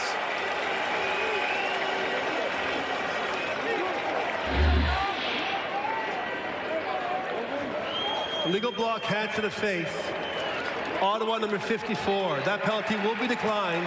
The result of the play, the first down for Montreal. Goes against Jacob Ruby, and it's Najee Murray with a pair of picks here in Ottawa off of Tyree Adams. It's a nice throw by Tyree Adams. A deep, deep comeback to the side on the outside. I just think that he's got to finish this. I wasn't sure if hands got inside. I'm sure the command center would have taken a look at that, see if there is anything, because this is a turnover. Okay, and Coach Dice is now challenging to see if this was a hands got there early. Cabianento right there to make the play. The ball tips up, goes into Najee Murray. Right about the quality of throw, though, is great throw Bob on Dice time. Talks it through with referee Ben Major. That ball comes out of Tyree's hand, and inside that helmet, he's got to be going, oh, yeah, this is a nice one. And then, oh, no. How'd that get picked? Yeah, you always talk about the young quarterbacks. You know, you want, sometimes they're like, oh, the quarterback's going to play better. People around the quarterback got to keep doing their job. Ottawa is challenging the ruling on the last play. Got to extend your hands out to make that play. Defensive pass interference against their receiver number 2. The play will be reviewed. Bob Dice on the year, the Ottawa REDBLACKS 4 of 7 on challenges. And they'll try their hand here once again with Tyree Adams getting his second career start after 2 years away due to injury. So this is something Ottawa does a lot, where they just run a player on a very deep comeback on the perimeter, get the corner out of his back pedal, and then come back down your stem. The quarterback throws it early. Hardy could have pushed this just a tad more. Cabianento, great change of direction. And again, Cabianento's got those long arms, gets his arms involved with them. You know, one of the bigger corners. I was going to say, that's kind of the 6'2" in the Canadian Football League. The secret sauce with Ento is that length, but the CFL Replay Center has looked things over. And Ben Major with the announcement. Upon further review, the ruling on the field stands. Ottawa loses their challenge, and they are out of timeout. It's first down for Montreal. So down 6, lose your challenge, timeout gone. And Bob Dice now sitting at 4 of 8 on the year, and a theft so nice, he did it twice. Najee Murray, 2 interceptions. As Davis Alexander gets his first touch here in the second half with exemplary field position. Takes the run, rolling to his left, difficult throw.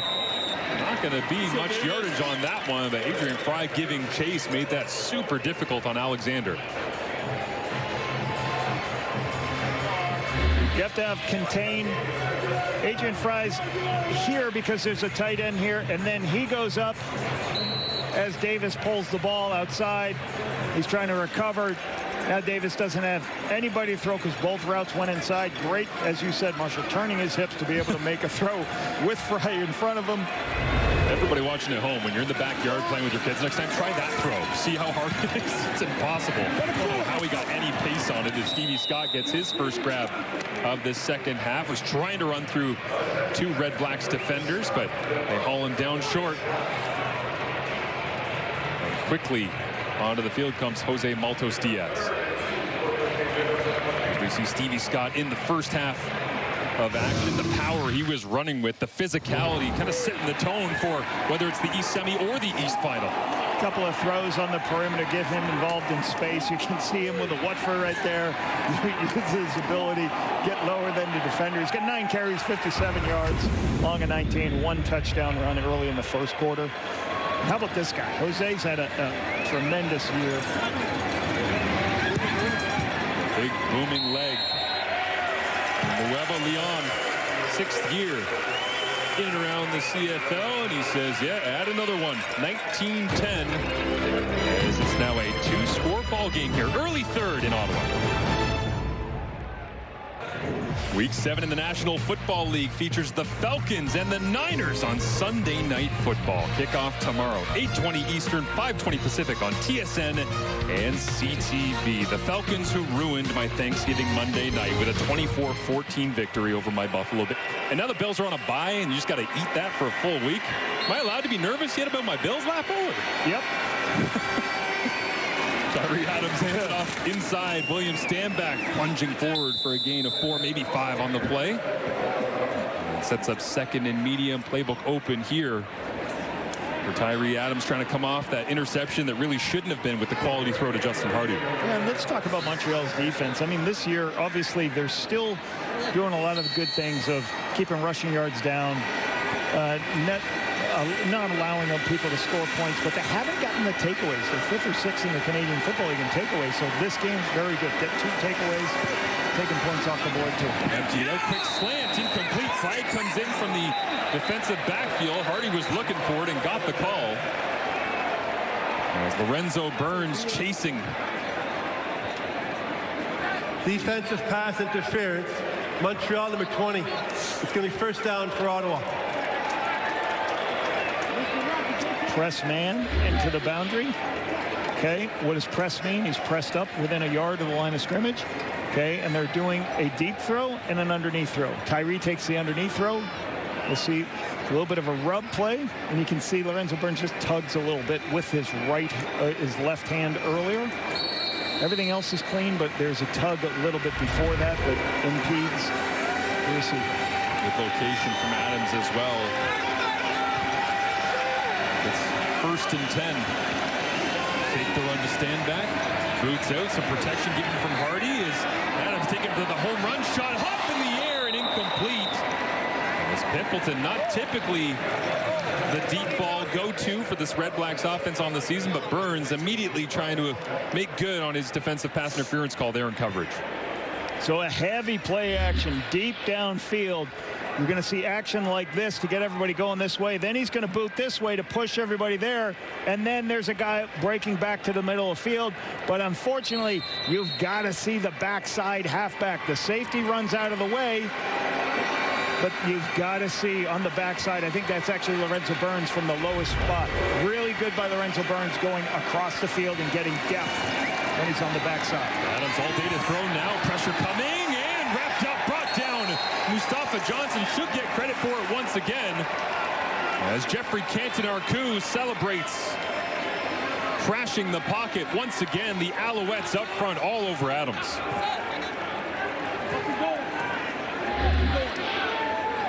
On the outside, Mustafa.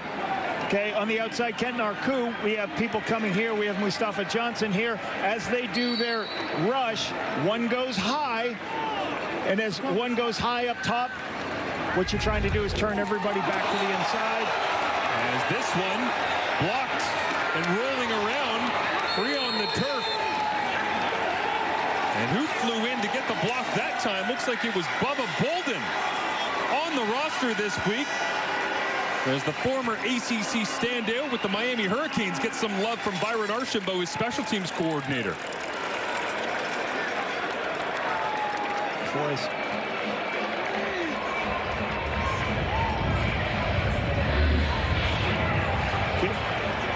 Take a look. I think there's a loop here that happens. Good jump as he loops over to this side. Good move inside. Good hand placement. After getting the block, Richie Leone catching that one right in the chest as well. Great play by Bubba. The block first, so Alexander with another short field. Now pressure on, and he jumps over the top, finds Jacob Mason free in the flats. And Mason gets bumped out of bounds close to the first down marker, but Ottawa is setting themselves up with worse and worse situations here in a 9-point ball game. Gave the interception from Tyree Adams earlier on. Now the block punt, and twice Alexander already deep inside Ottawa territory. A lot of guys at the line of scrimmage. Why? Because you're going to do a heavy play action pass. What I love about this, starts to scramble, but he knows where his check down is, so he can get it. He can't find the deep routes. Before he takes off and scrambles, he throws it. The check down will be open if it takes that long to throw the football. Left-hand side, Shea Patterson never in doubt as he follows in behind Dylan Wing, just like he did on Patterson's rushing touchdown earlier on in the ballgame. Austin Mack and Davis Alexander back on the turf here with a fresh set of downs.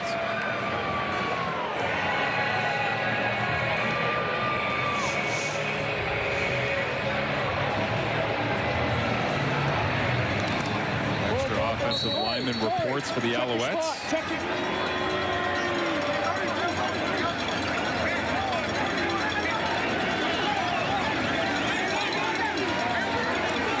First and 10. Alexander fakes the run and rips it complete. Austin Mack goes for a gain of 7. These are good pictures, and what I mean by that is he recognizes, hey, there's a lot of people, I've got a run play called, but I can throw the ball on the perimeter, can roll it, guys. He just sees, here's the run, they fit the run, but I know I have softness on the outside. And what does softness mean? It means the defensive backs. Mark Milton's too far off. I can throw the hitch, put ourselves to second and short, and be able to run the ball. Even though you called the run on first down, now you get your run on second and short here. Austin Mack with the waggle as Davis Alexander earlier on in this ball game crossing 100 passing attempts. Interception free is protecting the football, even though he was very unhappy with his performance on Thanksgiving Monday, despite having a stellar effort at home and winning the football game. As he hands off to Stevie Scott inside. They'll take a look at it. Ben Major signals first down once again, but clean football right now from Alexander. Complimentary football, as we talked about. That punt block puts them in this short field. They're moving the ball in a good position. Get them that opportunity in the red zone here. This has been an area Montreal struggled in, 8th in the Canadian Football League this season, and scoring touchdowns inside the 20-yard line. So these are good reps for them to keep getting better. 78% completion percentage right now for Alexander in this ball game. Hands off inside on first down, going nowhere. And stacked up and turned around up front, and now they get tangled up. Jesse Gibbon in the middle of the mess. Justin Lawrence gives an extra shove as well. Not needed. Flags fly as they separate. And Alexander. Good stop by the Red Blacks here. It's run defense holding up. They just don't need this extra stuff here. We'll see who's responsible.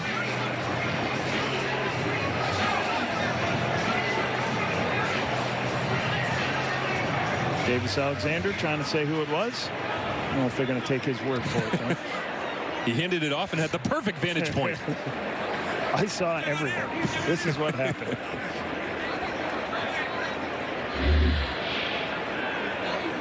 You can see right in the middle, I think right in the middle is scrum at the end. So that's a little shot at the end. I think you see Jesse Gibbon. After the play, we have 2 offsetting misconduct fouls. One against Ottawa, number 5. One against Montreal, number 67.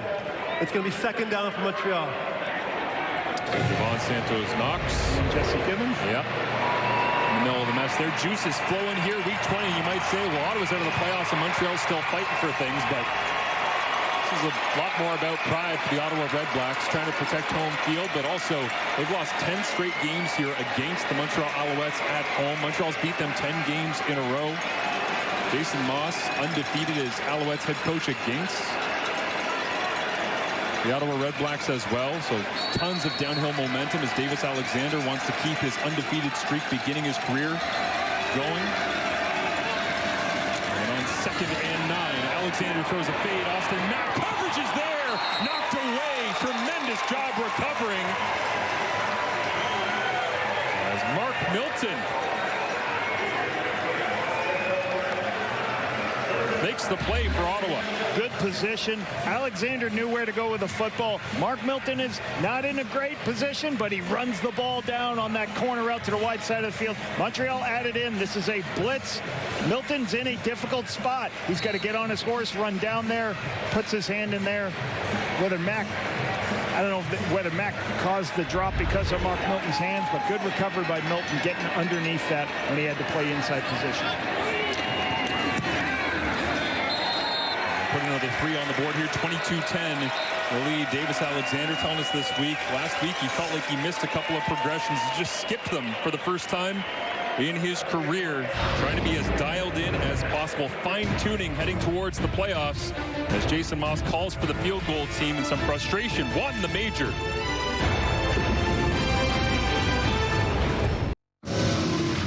Last week, it was the Montreal Alouettes finding a way off the edge. Bang!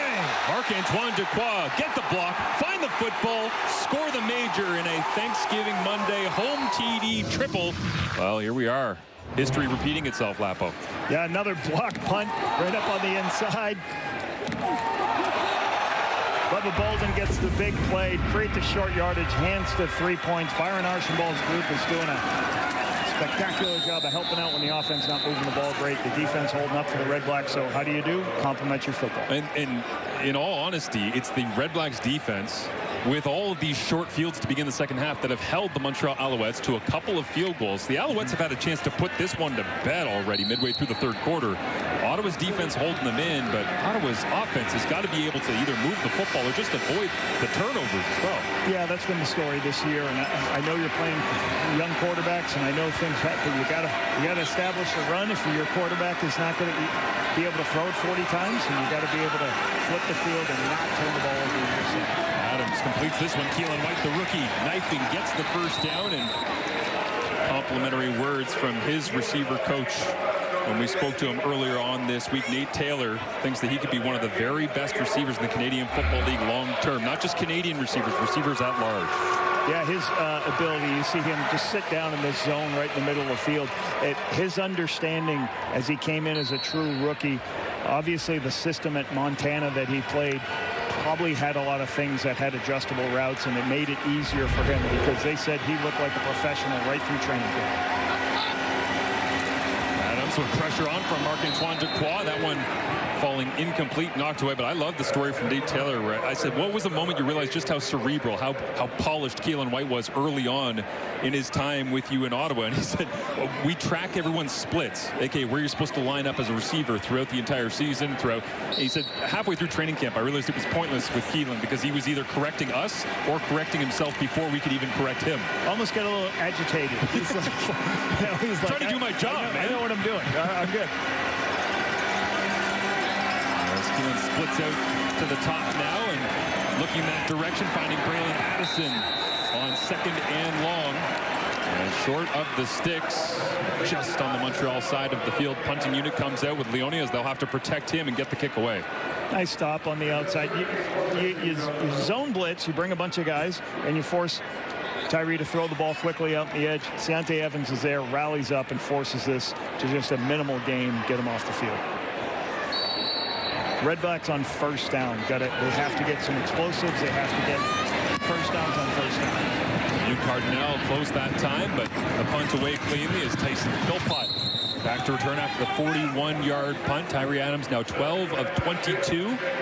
Meanwhile, his counterpart, Davis Alexander, has already thrown for 222. Looks like Davis is headed towards yet another 300-yard passing performance in good starting field position thanks to this open field tackle.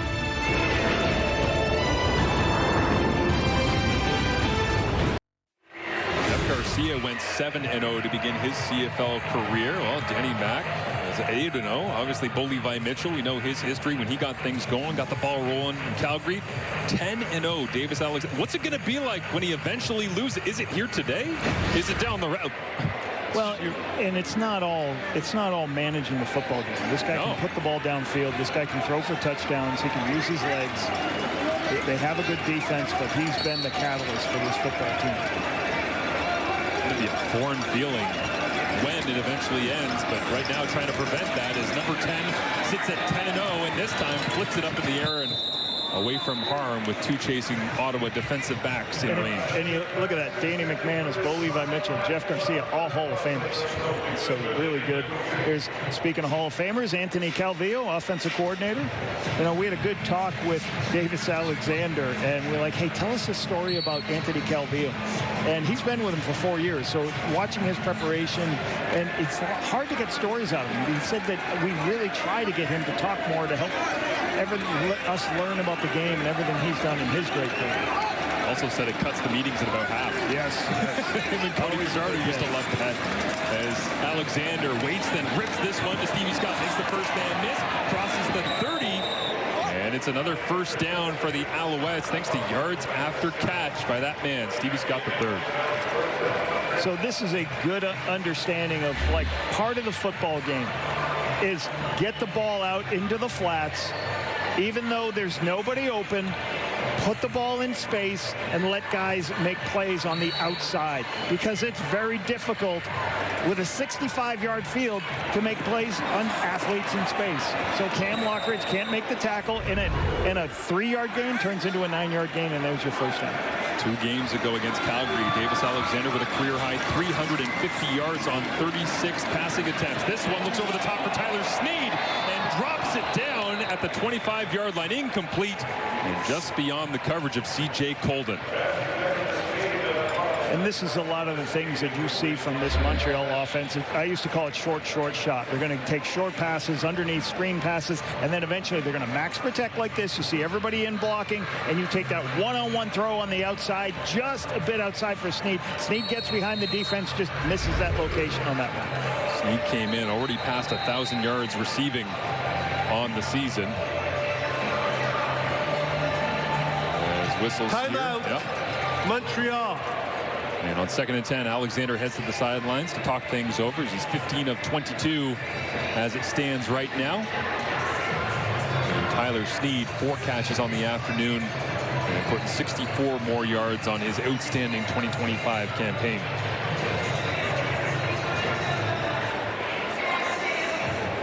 You can see that with the leading targeted receiver and the leading receiver right now on this Owls team is the running back, Stevie Scott. So checking it down sometimes, that's a good thing to do. Let him make people. He's averaging 10.4 yards per carry. 5 catches, 52 yards receiving for Stevie Scott. He only had 9 catches coming into the ball game, so getting close to doubling that up by the end of the afternoon here in Ottawa. 2nd and 10. Alexander over the middle, complete. Cole Speaker running through contact, and they'll get the first down once again. Nice conversion from the Alouettes in the execution. Pressure from the inside. Both linebackers blitz right here, but it's still a zone picture, so there's an open spot in the zone. Recognize it quickly, throw it to Cole Speakers in that soft part of the zone for the easy first down. Speaker doesn't get a lot of love in the offense, but catches 73% of the passes thrown his direction. Efficient receiver, plenty of those underneath routes, and a big 2nd down conversion on that one, his 15th of the season. This time, play fake, knocked down, and Darius Pickett got airborne, and a big right hand up and knocked it away. Little run blitz on first down, trying to prevent Davis Alexander from going to the wide side of the field. There's been a lot of wide side naked plays. What I mean by that, where he's coming off, he'll see him coming off the edge. He's trying to prevent that action. So Davis tries to throw through it. Good job by Pickett getting his hands up, knocking the ball down. The athletic, amazing football player at that strong side linebacker. Alexander, 4-man rushes on, and the pocket collapses right into the face of the quarterback as Bryce Carter makes the play and brings down Alexander here, so the Red Blacks get the football back. Just a four-man rush coming off the edge. Can roll it, guys. Good push. And then movement on the inside. Once Carter's playing inside over the guards, which is a mismatch athletically. You want to put your defensive end sometimes on those guards. He moves inside as Davis goes to scramble, makes the nice stop. Good scheme by Willie Fields, defensive coordinator for the Red Blacks. Fourth sack of the season for Carter. It's a loss of 7, so trying to flip field position here is the Red Blacks. They'll get it back at around the 47-yard line. And Davis Alexander, more on him and his journey to this 10-0 beginning in his CFL starting journey when we return. A special start, of course, to the campaign and the season and the journey of Davis Alexander. An integral part of that journey is standing alongside our Kenzie Lalonde. Yes, Marshall, I'm so thrilled to be joined by Davis Alexander's mom, Natalie. And walk me through your emotions right now. We saw Davis kind of get shaken up earlier in the first quarter. So for you, I'm sure there's some highs and lows to being a mom of a quarterback. What's kind of going through? Yeah, I mean, first of all, I'm so thankful to be here in Ottawa. And it was so great to be in Montreal last week and see him go 10-0. And yeah, it's always nerve-wracking for a mom to sit here and have to watch those hits. But he's exciting to watch. He's going to bring excitement to Montreal. He loves the fans. He loves his teammates, and he loves his coaches and everybody back home. And we just can't wait to see what he's going to do next. And hopefully he'll go 11-0. Now, 11-0 is on the line for Davis. You've kind of seen him shine here through his CFL career. 4 years now, from a third string to now the starting role. What does it mean to you to see him rise to the occasion and be successful at it? Well, I mean, it means a lot. I mean, obviously, high school was phenomenal for him. College was tough. And being able to be drafted by Montreal has just been amazing. It's a city that I wanted him to come to, so thank you, Danny, for that and believing in him. And so it means a lot. And to his family, his brother, Denise, and everybody back home. Natalie, we thank you for the time and enjoy the rest of the game. All right. Thank you, Kenzie. Guys? Thank you, Kenzie. Thank you, Natalie. Yeah, great story, and you can tell just the enthusiasm, obviously, for everything Davis has been able to do, watching on closely. I got to say, too, being in Montreal, hearing him get introduced a couple weeks ago, the Alouettes fans absolutely adore Alexander's. This one tipped to the line and intercepted. Tyrese Beverett has it in his hands. The third interception of the day by the Alouettes defense.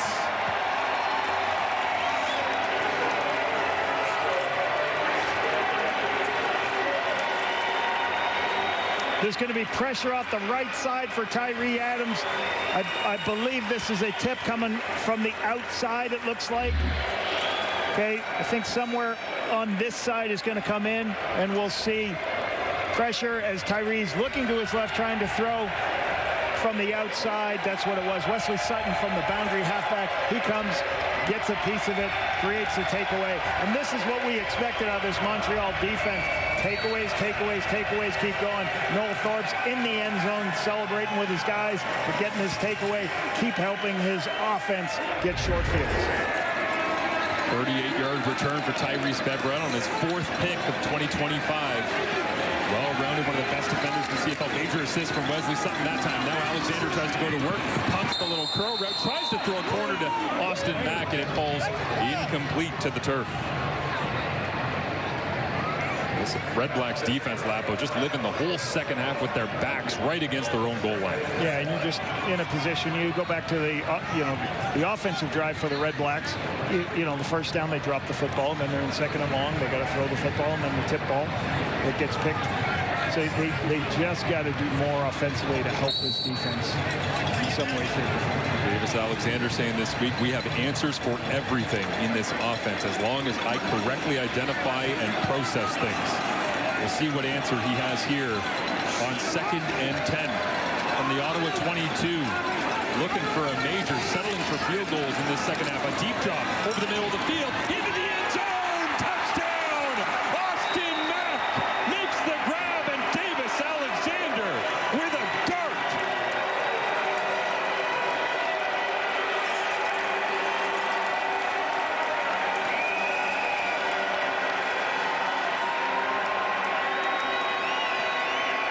Austin Mack, throw in the middle of the field. Get your big play receiver the ball up the middle of the seam.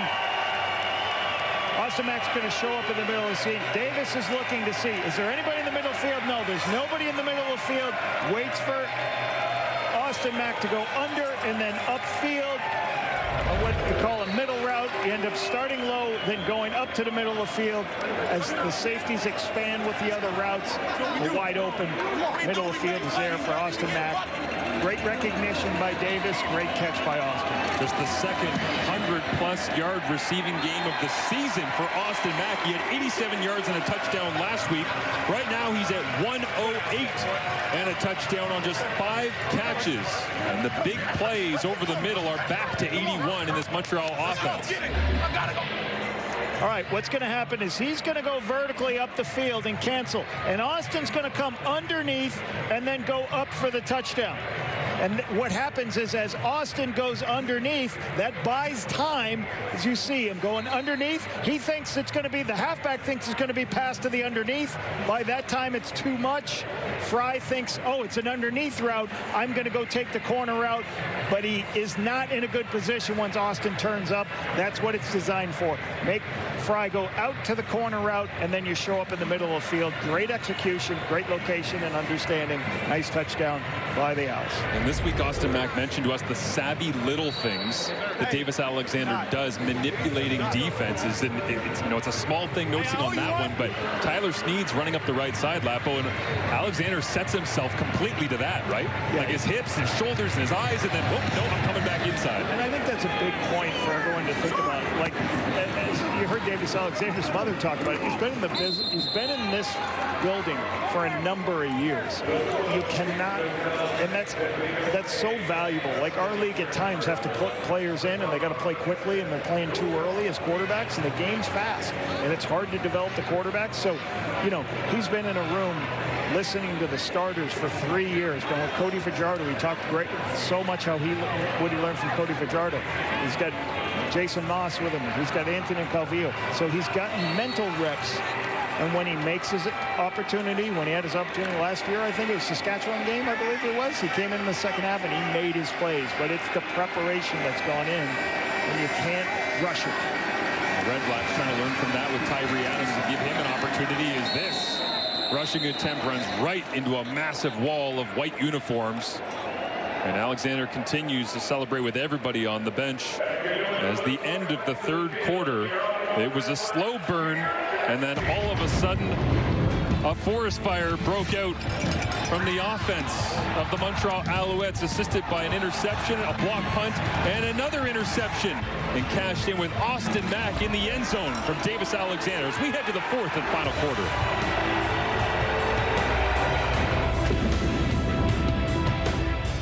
For the fourth quarter here in Ottawa as the REDBLACKS trail by 19 points. Average starting field position in the first half, Montreal was their own 29. In the second, their opponents 44. It has been a half really dominated by turnovers and changes in field position, getting those short fields. And obviously, Davis Alexander wishes he would have made a throw like that to Austin Mack a couple of drives ago when they had those short fields. But that's a thing of beauty when it works for this Alouettes offense. Yeah, and they're moving the ball. They're doing what they need to do to stay on the field and have long drives. Take some shot opportunities when they get them. For Ottawa, they're struggling, obviously. 3 interceptions. They got a block punt. They have to find a way to not turn the football over. And again, some of those aren't on Tyree Adams. So, you know, one was tip, 2 of them were tip balls. But they got to shore up their protection for him, and they got to help him out. There's too many drops by the receivers when Tyree does locate the football. The sun has already gone down on the REDBLACKS playoff chances, but setting here on their final home quarter of 2025 as well as number 25, Daniel Adeboboye. Catches the check down over the middle, and as always with Daniel, falls forward as they'll get a fresh set of downs immediately. Daniel was one of, I said that was one of the best signings of this team in the offseason. It's going to give you immediately a great special teams player for your football team. And every time that guy goes in to play offense, he performs at a high level. I'm very impressed with Daniel's put work into in the Canadian Football League after he was drafted out of Bryant University in Rhode Island. And a couple of Canadian backs for these two teams given an opportunity this year to play the leading role. Unfortunate to see the injury to Sean Thomas Erlington, but between Adeboboye and Sean Thomas Erlington getting their runs as William Standback breaking free now runs through an arm tackle attempt from Marc-Antoine Ducroix. Tackle not made until a gain of 13 yards.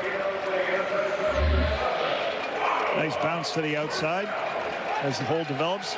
Goes in and then bounce it out. Gabianento's there to help out. Good solid first down on first down. More on that single run than Stanback had all day so far. Previous to that, 6 carries, limited yardage, and now 7 for just 18 yards. So they've been trying to feed him the football, especially on first down. Limited success as the pressure comes here from the Alouettes. Adams gets it away and trying to catch it in the flats. It is Stanback makes the grab. Wrapped up and brought down. Keontae Evans signed off the street middle of the season, and Darnell Sankey there to finish it off as well. Yeah, Montreal defensively is not, they are not slowing down. There you had 6 guys standing at the line of scrimmage, pressuring, immediately dropping people out into what you would call a zone blitz, forcing the young quarterback to find the underneath throws and locate it. Gino Lewis all by himself right now, one-on-one with Lorenzo Burns. That's the direction they go. A slant route incomplete. As on the turf on his backside, even with a quick release, is Tyree Adams and Marc-Antoine Dequoy celebrating in the Ottawa backfield. This is the extra. You got 1, 2, 3, 4, 5, 6. There's the 7th player, Dequoy, at the end of the screen. He's going to be free, so Tyree has to throw the ball immediately. You want to play quarterback, that's how quickly you got to locate the football to your receiver. Did a good job. It was a little bit high, the throw, just a little bit high. Couldn't hold it. Dequoy with the pressure off the edge, and that's why you bring your free safety. He's one of the fastest guys you got on your field. Create a short edge, let him come, rush the passer. 46-yard field goal attempt here from Lewis Ward. Leone puts it down, and the kick is up and good. Ward on the money once again. Marc-Antoine Dequoy, sometimes the statistical performance not matching previous seasons of brilliance, but his influence on the game never in question with the big stick on Adams.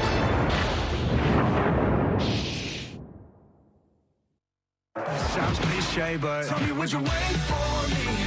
Baby, I'm a rolling stone. I got a lot of right in me, but I don't want to stay this long. Tell me, would you wait for me?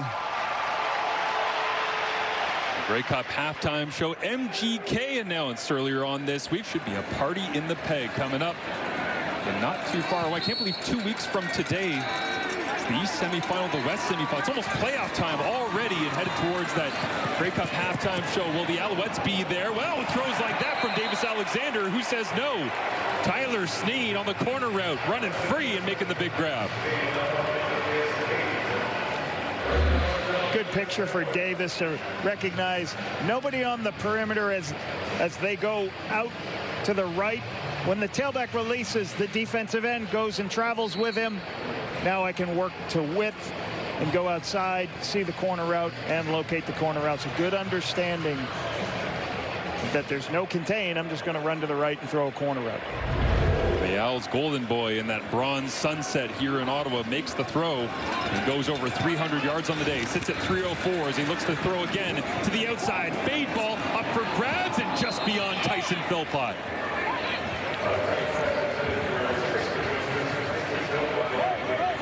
Davis, I think, taking a little look at the sunset and trying to figure out whether or not it caught Tyson off guard. Pre-snap, recognizing this. Pressure at the outside. I can take that shot, especially if you watch Cam Lockridge is looking into the backfield. So he's like, I know, I trust my receiver's going to run by it. Sure, that's the matchup you want. Throw that every time you get it. Sure, he's not happy, didn't locate. Stevie Scott here is Sneed in pass protection. No, they'll screen it to him. Sneaks Sneed out of the backfield. Big hit. And a Darius Pickett read it the whole way. Flags fly from 2 separate officials at the end of the play.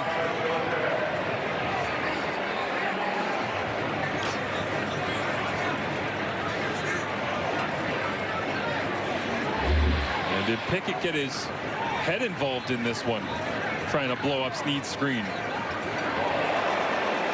Oof, did he ever.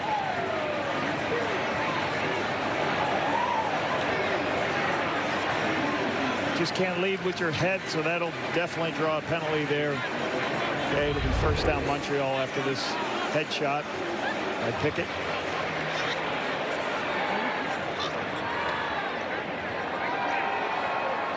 We have spearing.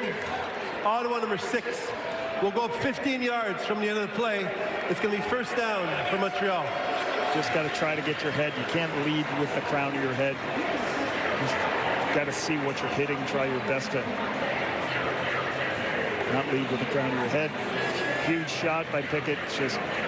And it's so hard to figure out where the back is, where his helmet is, so you just got to do your best to control your own helmet. Don't put your helmet in that situation. Full speaker to the sideline as Cyril Hogan St. Don, the former 11th overall Ottawa REDBLACKS draft pick in 2022, checks in as an extra offensive lineman. Big team in, show run, give run. Stevie Scott turned back and down to the 10-yard line. Goes for a gain of 2. Mike Wakefield did a nice job turning this back. His whole defensive line really doing a good job minimizing these big gains here. Nice stop for just a 2-yard gain, getting penetration on the run. See Wakefield right there. Started in Ottawa and went out to Montreal for a couple of years, then came back to Ottawa.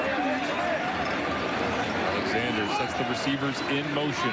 2nd and 8. Looks left, now fades to the right. Looking for a receiver, rips it! Touchdown! Charleston Rambo on the receiving end, and Davis has another.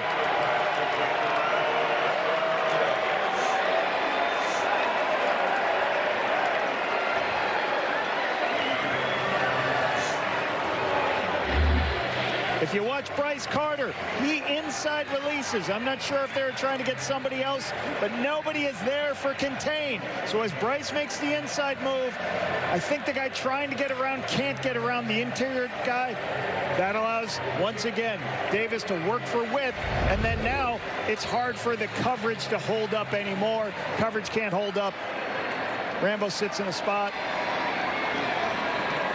Nice job. 5 plays, 70 yards, and 2:04 is the extra point to follow here. To make it 36-13, and Austin Mack warned us about those little savvy things Davis Alexander does. That time rolls out to the right, points to absolutely nobody, hoping to move a defender to the outside, and rips it back inside. As number 10 on his way to being 11-0 as a CFL starter.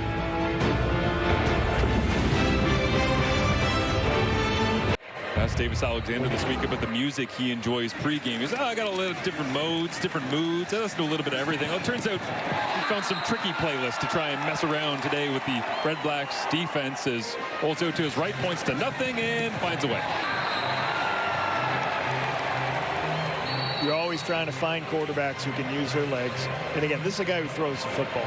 But, like, you're always looking for throwers who've got the ability to run.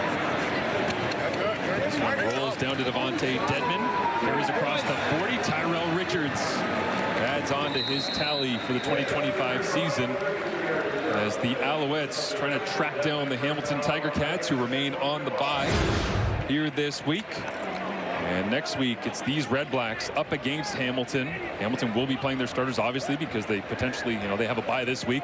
They might have a bye coming up in the semifinal round of the East and West playoffs, so they don't want to go play a game with no starters in, play a football game. Hamilton's going to be active, and Montreal's going to be chasing down that top seed in hopes that they can have a week off and also bring the biggest party of the year to Percival Molson. As Tyree Adams gets hit by Sean Oakman, and a throw incomplete, flagged down as well, and they're going to get Oakman, I think, for going high.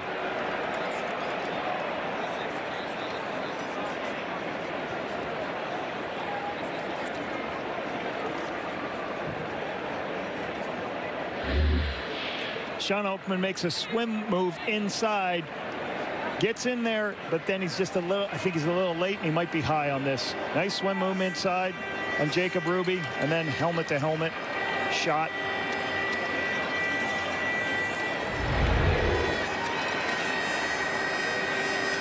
Forces a 15-yarder. Ben Major confirming with the CFL Replay Center. And has the announcement. As Tyree Adams stands in and already ready to work. Major foul, roughing the passer. Montreal number 2. We went up 15 yards. It's on a first down for Ottawa.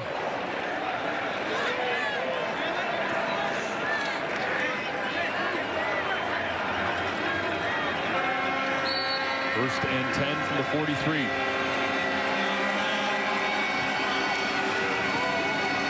Adams hands off Braylon Addison.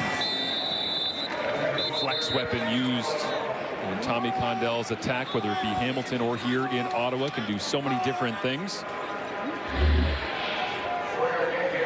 Can take a look and see that one more look at this hit on Oakman. Oakman to Tyree Adams. He's coming in. And the helmet to helmet, you can see there. I mean, it's kind of hard. The guy's 6'9". Yeah. You can't get your head involved in there. Yeah, there's a big man that's been doing it at a high level in the CFL for quite some time. Made his way to Montreal just because it felt like the right fit. Bounced around a little bit last couple of years.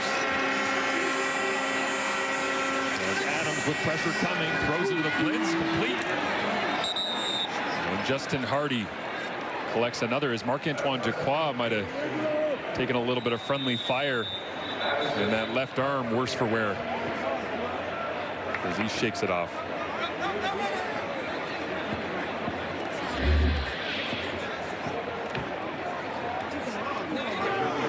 Teammate running into him.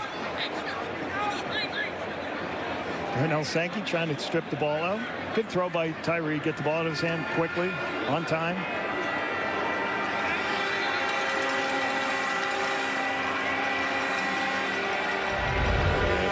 Standout free safeties in the CFL.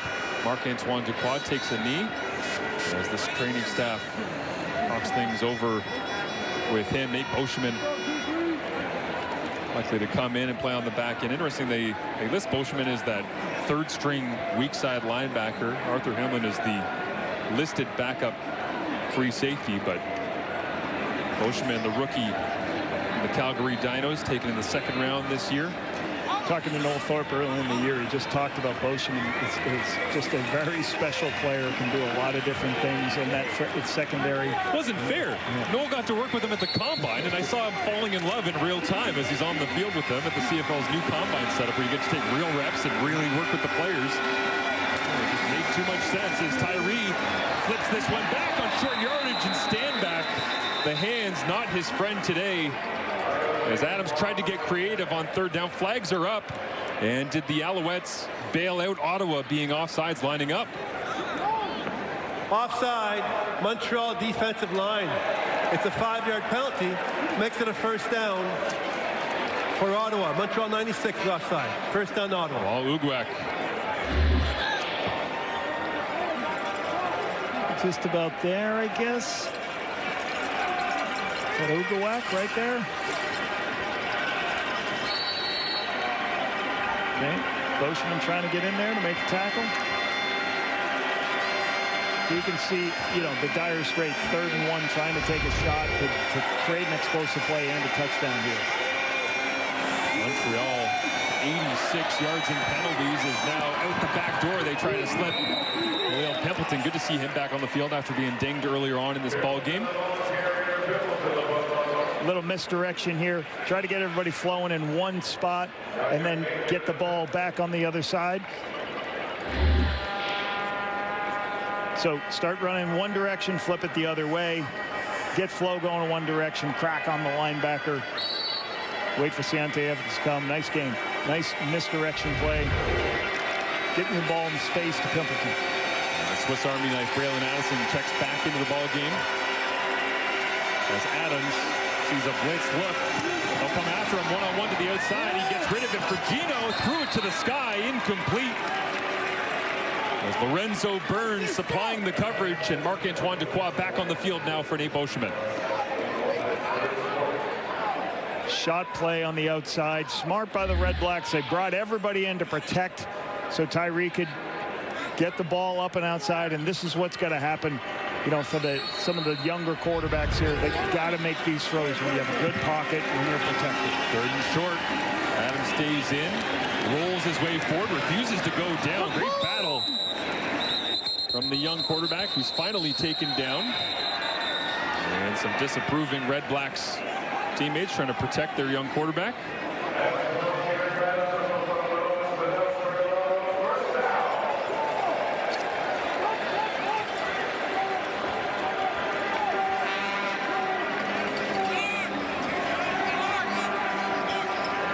Getting a little cheap here at times. Got to keep everybody's composure. 36-13. Obvious that Montreal has been the superior team this season, as they played early on in 2025. And not again until last week, week 19 on Thanksgiving Monday, as Adams looks to the back of the end zone, and this one falls incomplete to the turf. But Montreal victors 39-18 all the way back in week 2. They didn't play again until Thanksgiving Monday, 30-10, and you see a pretty consistent result here. Once again, 36-13 your score with less than 7 remaining.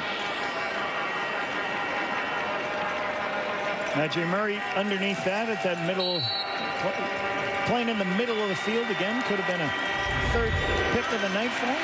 Trying to do the Stavros Katsantonis. Go and get yourself a triple takeaway. As the Tiger Cats free safety had that against Toronto a few weeks back.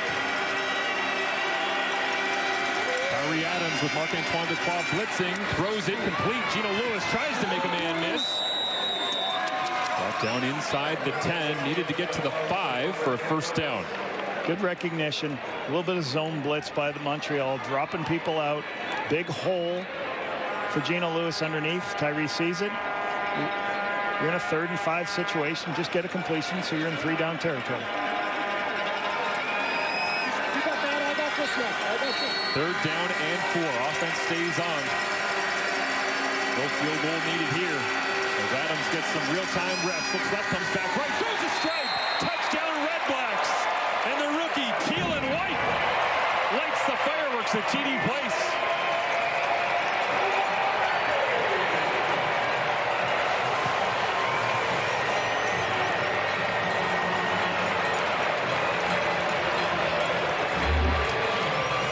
Darnell Sankey, he's going to drop out into a zone. Keelan White's going to show up, and Tyree Adams going to locate it right before Sankey can get there. Throws it right in that little space. Good job by White being underneath the linebacker. You always talk to those receivers, get underneath the linebacker so you can make the play. We'll go for 2. Tyree Adams rolls the pocket, makes the throw, and Khalil Pimpleton maybe would have liked it a little more outside. That one called in question for a second, but 8 points on the drive that took 10 plays, 11 if you include the 2-point conversion, 58 yards in a little over 4 minutes. And Tyree Adams showing his ability and toughness, leading a touchdown drive for the Red Blacks here. And a beautiful spiral to Keelan White for the major. The Red Blacks 10-play, 58-yard drive capped off with a 9-yard touchdown to Keelan White. Savviness. He's going to come down. We're going to have one go clear out, and he's going to run in on a slant. But if you watch how he runs this slant, he's under control because he knows it's zone, and he doesn't want to run in to the underneath zone player, Sankey pushing him. So he's a little bit under control. Tyree sees it, rips the ball, gets the touchdown. They get the 2-point plays to Khalil Pimpleton. Successful. 8 points. And now Ottawa goes with an onside kick. And did they make it work? The little dribble from Lewis Ward. And Keelan White's got more work to do.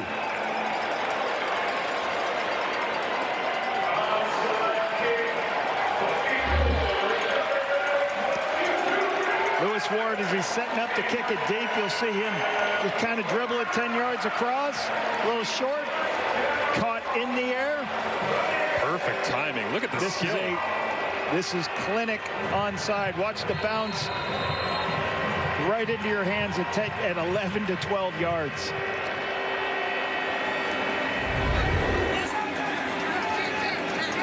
Aiden Fry makes that excellent job by Lewis Ward. Congratulations from Bob Dice to his kicker as Braylon Addison takes the little flip inside, cuts back. Oh, almost broke it all the way back against the grain, but Ajay Murray right there to make the play. as the Red Blacks eliminated from playoff contention 5 times in the last 6 seasons. Franchise has gone without the playoffs, but trying to send a message here in their final home game of 2025 with a comeback victory.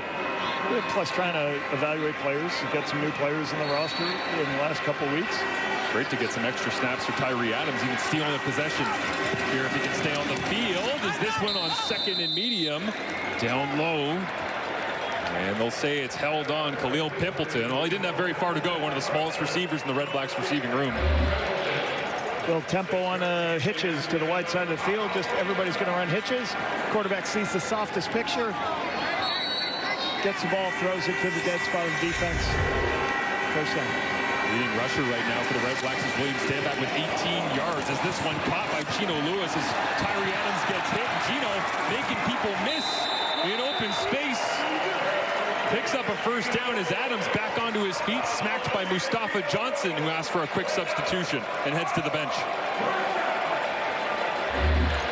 As you run these screen passes, you got to protect your quarterback a little bit. Now, you are going to send linemen in both directions, which happens here, but you got to slow down the rush. You got to do something so your quarterback doesn't take that hit. So they got to slow down this pass rush. Mustafa Johnson, good runner on these double screens. Got to help him out a little bit so he can take that shot. Gino Lewis 8 yards away from 1,000 in 2025. His late substitution here. Mustafa Johnson is out, but William Standback runs to the sideline. Daniel Adebaboye into the ballgame. Always hard, too, for Tyree Adams. Working his eyes from the left all the way back to the right. He has no idea Mustafa Johnson's coming. Got walloped. Helmet almost came off, but stays in the ballgame as 94 watches on. And Montreal bailed out, but Khalil Pimpleton went for a run and crossed the line of scrimmage. Offside, Ottawa, number 83. We'll go back 5 yards and we'll replay first down. Montreal was standing at the line of scrimmage a long time in a blitz look with everybody standing in the line of scrimmage. So you expected it to be zone. You're not going to stand there that entire time. Let them watch it. They drop out. But movement by the Red Black. Pimpleton offsides. Alouettes trying to hang on to their CFL long current winning streak of 4, trying to make it 5 is underneath. Pimpleton makes the grab. Cuts back against the grain. First down. Might have run offside, but ball in his hands. Khalil Pimpleton making people miss in the open field. So important that you just get completions. Tyree Adams had pressure on both sides of him, but he just got a ball on a crossing route to Khalil Pimpleton, and Khalil does the rest. He makes one person miss, and all of a sudden it's a 12-yard gain. Looks like Ottawa was offside with the waggle. Is checked down over the middle. Daniel Adebaboye, the intended target, incomplete. And Ottawa fighting themselves once again.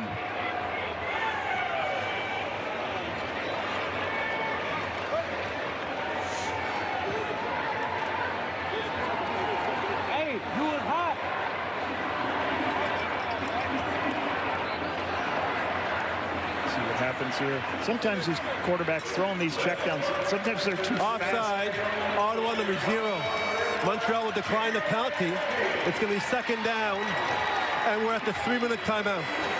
So Tyree Adams, a bit late here in Ottawa, but trying to storm in the capital. Ottawa 3-7 on the season. Games decided the last 3 minutes. How is it week 20 already? It wraps up tonight, second half of our doubleheader. The Argos and the Stamps, 7 Eastern, 4 Pacific on TSN. Dietrich Mills getting after it, and big play VA getting himself prepped for the playoffs as Calgary back into the dance after a 1-year hiatus. Previously made it 18 straight seasons in the playoffs, but they've had 0 playoff wins since capturing the Grey Cup in 2018. Can't run a play because cheerleaders are taking pictures in the end zone. Okay. It's a new one. It's a new one for me. They clear the field, and Ottawa goes to work. 4-man rush. Tyree Adams on 2nd and 10. And incomplete. Looking for Daniel Adebaboye in the flats.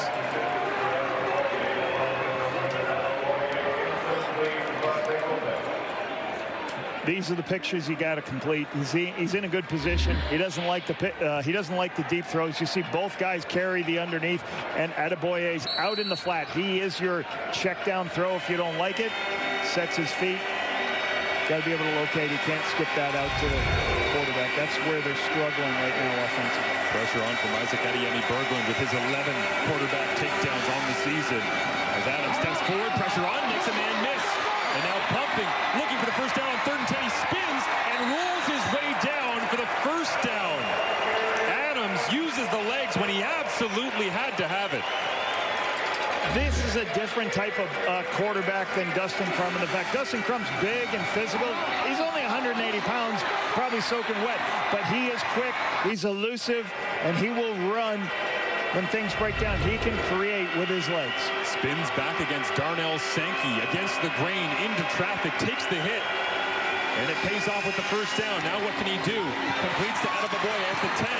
Lorenzo Burns right there to make the tackle.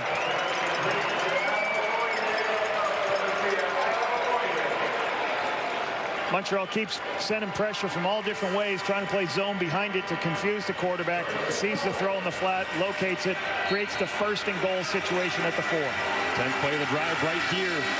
Adams rolls away from pressure to his right, going to try to use his legs, cuts back against the grain, puts his head down, and not able to get there.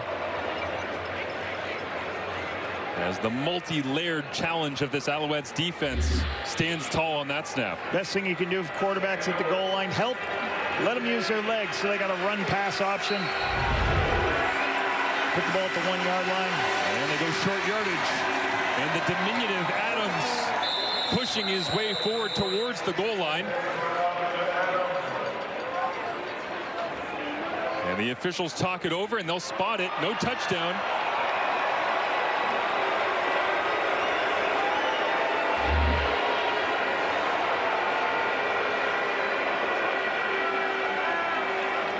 Bob Dice challenging earlier on in the game. Duquois in there, trying his best. You see Duquois in a spot. Demi Berglund puts the ball back at the 1-yard line once again. Tyree Adams gets the call in. Looks like short yardage here, ready for a plunge. Oh, and now a jump on the left side of the offensive line. And the REDBLACKS sitting Procedure, at the 1. Ottawa number 64 will go back 5 yards.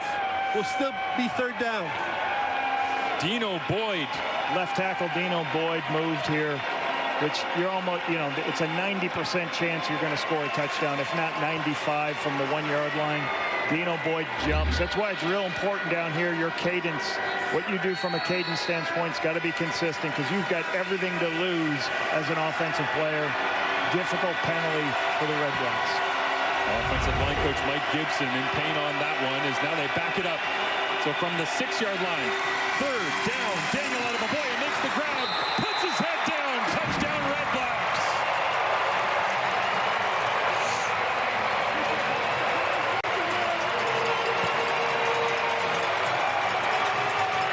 With the extra point, it could be a 1-score ball game somehow here in Ottawa.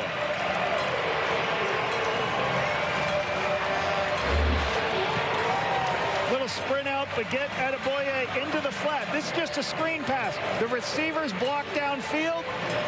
You just throw it to Adebaboye. Everybody's going to block, create a space. It's for him to run it in. Good location by the quarterback. Good call. Good blocking downfield by the receivers. Nice touchdown play. Second receiving touchdown of the season for Daniel Adebaboye. As Lewis Ward, extra point is good.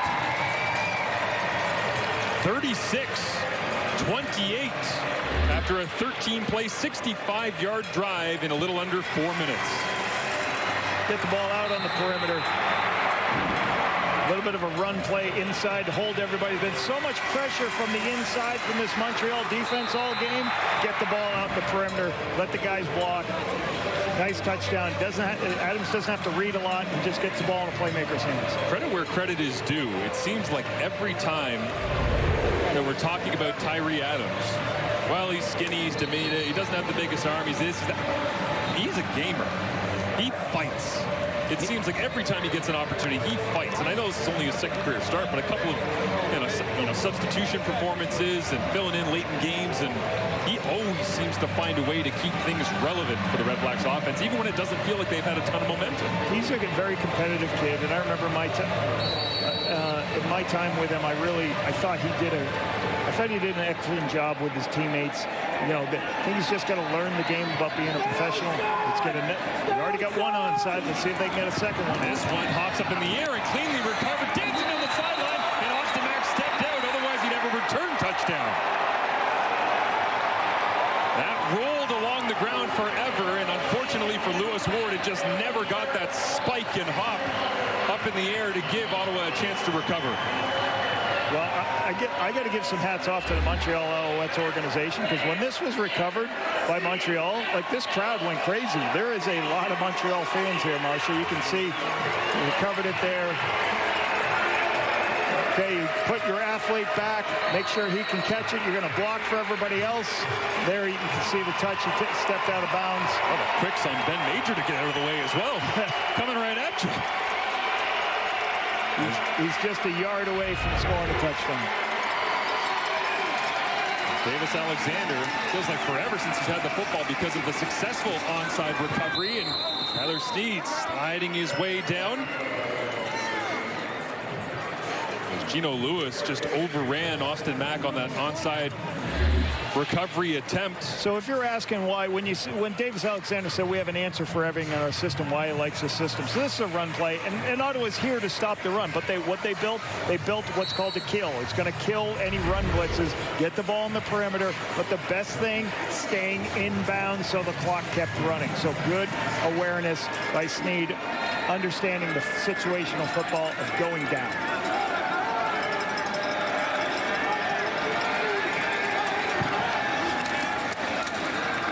Inside, Stevie Scott. Ottawa's defense stands tall once again.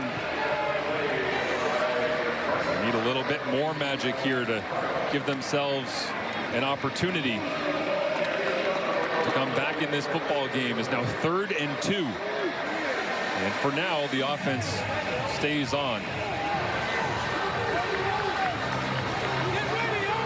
Whether they're going to get ready to call a timeout or they're going to try to get him to jump off sides. Hard count.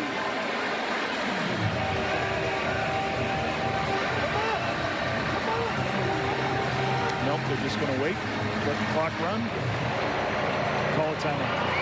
We'll see Jason Moss. Frustration trying to close this one out. Montreal.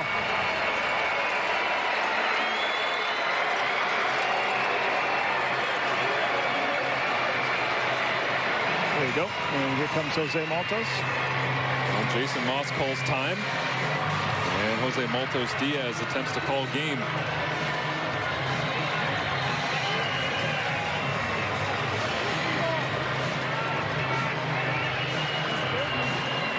Three for 3 so far in the ball game. Also 3 of 3 on extra points. Is Maltos Diaz with Joseph Zima set to hold. LP Barassa, the snapper.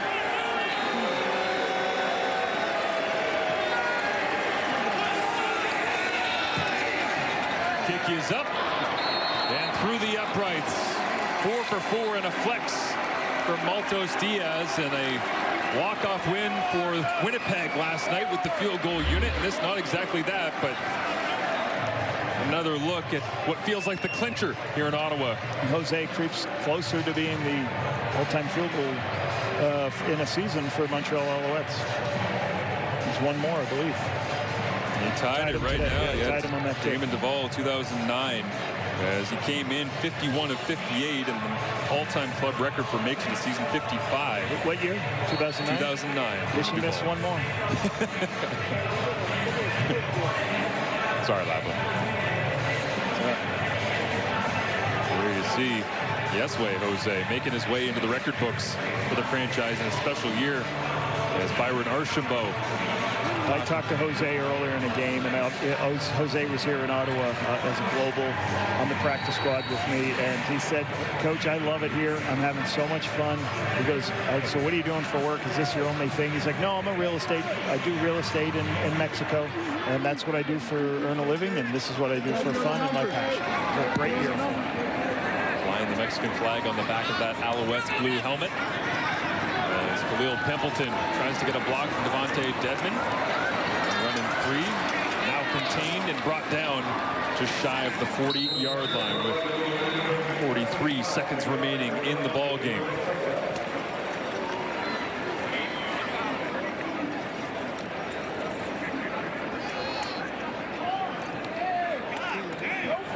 The Hamilton Tiger Cats likely have to watch on for another week here as the Alouettes still in contention. Need to win their game against Winnipeg in week 21, and Hamilton would have to lose against these Ottawa REDBLACKS in order for the Alouettes, due to the nature of losing the tiebreaker to Hamilton, for Montreal to take over top spot in the East Division. As Adam Aboye runs through contact to the 45-yard line. Lorenzo Burns right there alongside Tyrese Beverett. Davis Alexander set to move to 11-0. You know, Montreal did what they needed to do today to keep their hopes alive. Bunch of takeaways, help on special teams. The offense did struggle for a little bit, but then they got their mojo going and we're good. Corner out here, Braylon Addison makes the catch. Najee Murray bumps him out of bounds. First down for Ottawa. And I think what's really interesting with Davis Alexander and Charleston Rambo, Tyler Sneed, Cole Speaker, Austin Mack, Tyson Philpott, that is a receiving core that can do a lot of different things. And you got a quarterback who can hang out in the pocket, escape the pocket, make all the throws to all of these talented receivers. And again, he does a good job of protecting it too. The man who's pulling the trigger is the one who stirs the drink, as we know, as this ball pops out. Fumble from Geno Lewis, and Wesley Sutton's got it. Trying to get a block on Tyree Adams. Adams dives and gets just enough. Sutton brought down at the 25-yard line, but that puts the game on ice. 39-28 is the final, as the clock strikes zeros. And whether it's the East semi or the East final, the Alouettes know they're going to the dance, and it'll come down to week 21 to determine exactly when, where, and against who they will be playing. Love it.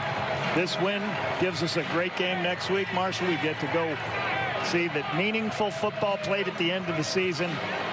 Looking forward to kind of crazy the end of the year. Not sure where the teams in the West, who's going where and all that stuff. It's great that this late in the season we're still playing meaningful football to figure out where the spots are. Let's talk to the parity in the Canadian Football League this season. Calgary with an opportunity to be second in the West. They could fall as far as fourth still, and see if they end up having to cross over. That game, Calgary and Toronto, coming up tonight, 7 Eastern, 4 Pacific on TSN. It was a valiant effort from the Ottawa REDBLACKS to pull the upset, but the Montreal Alouettes with the season sweep.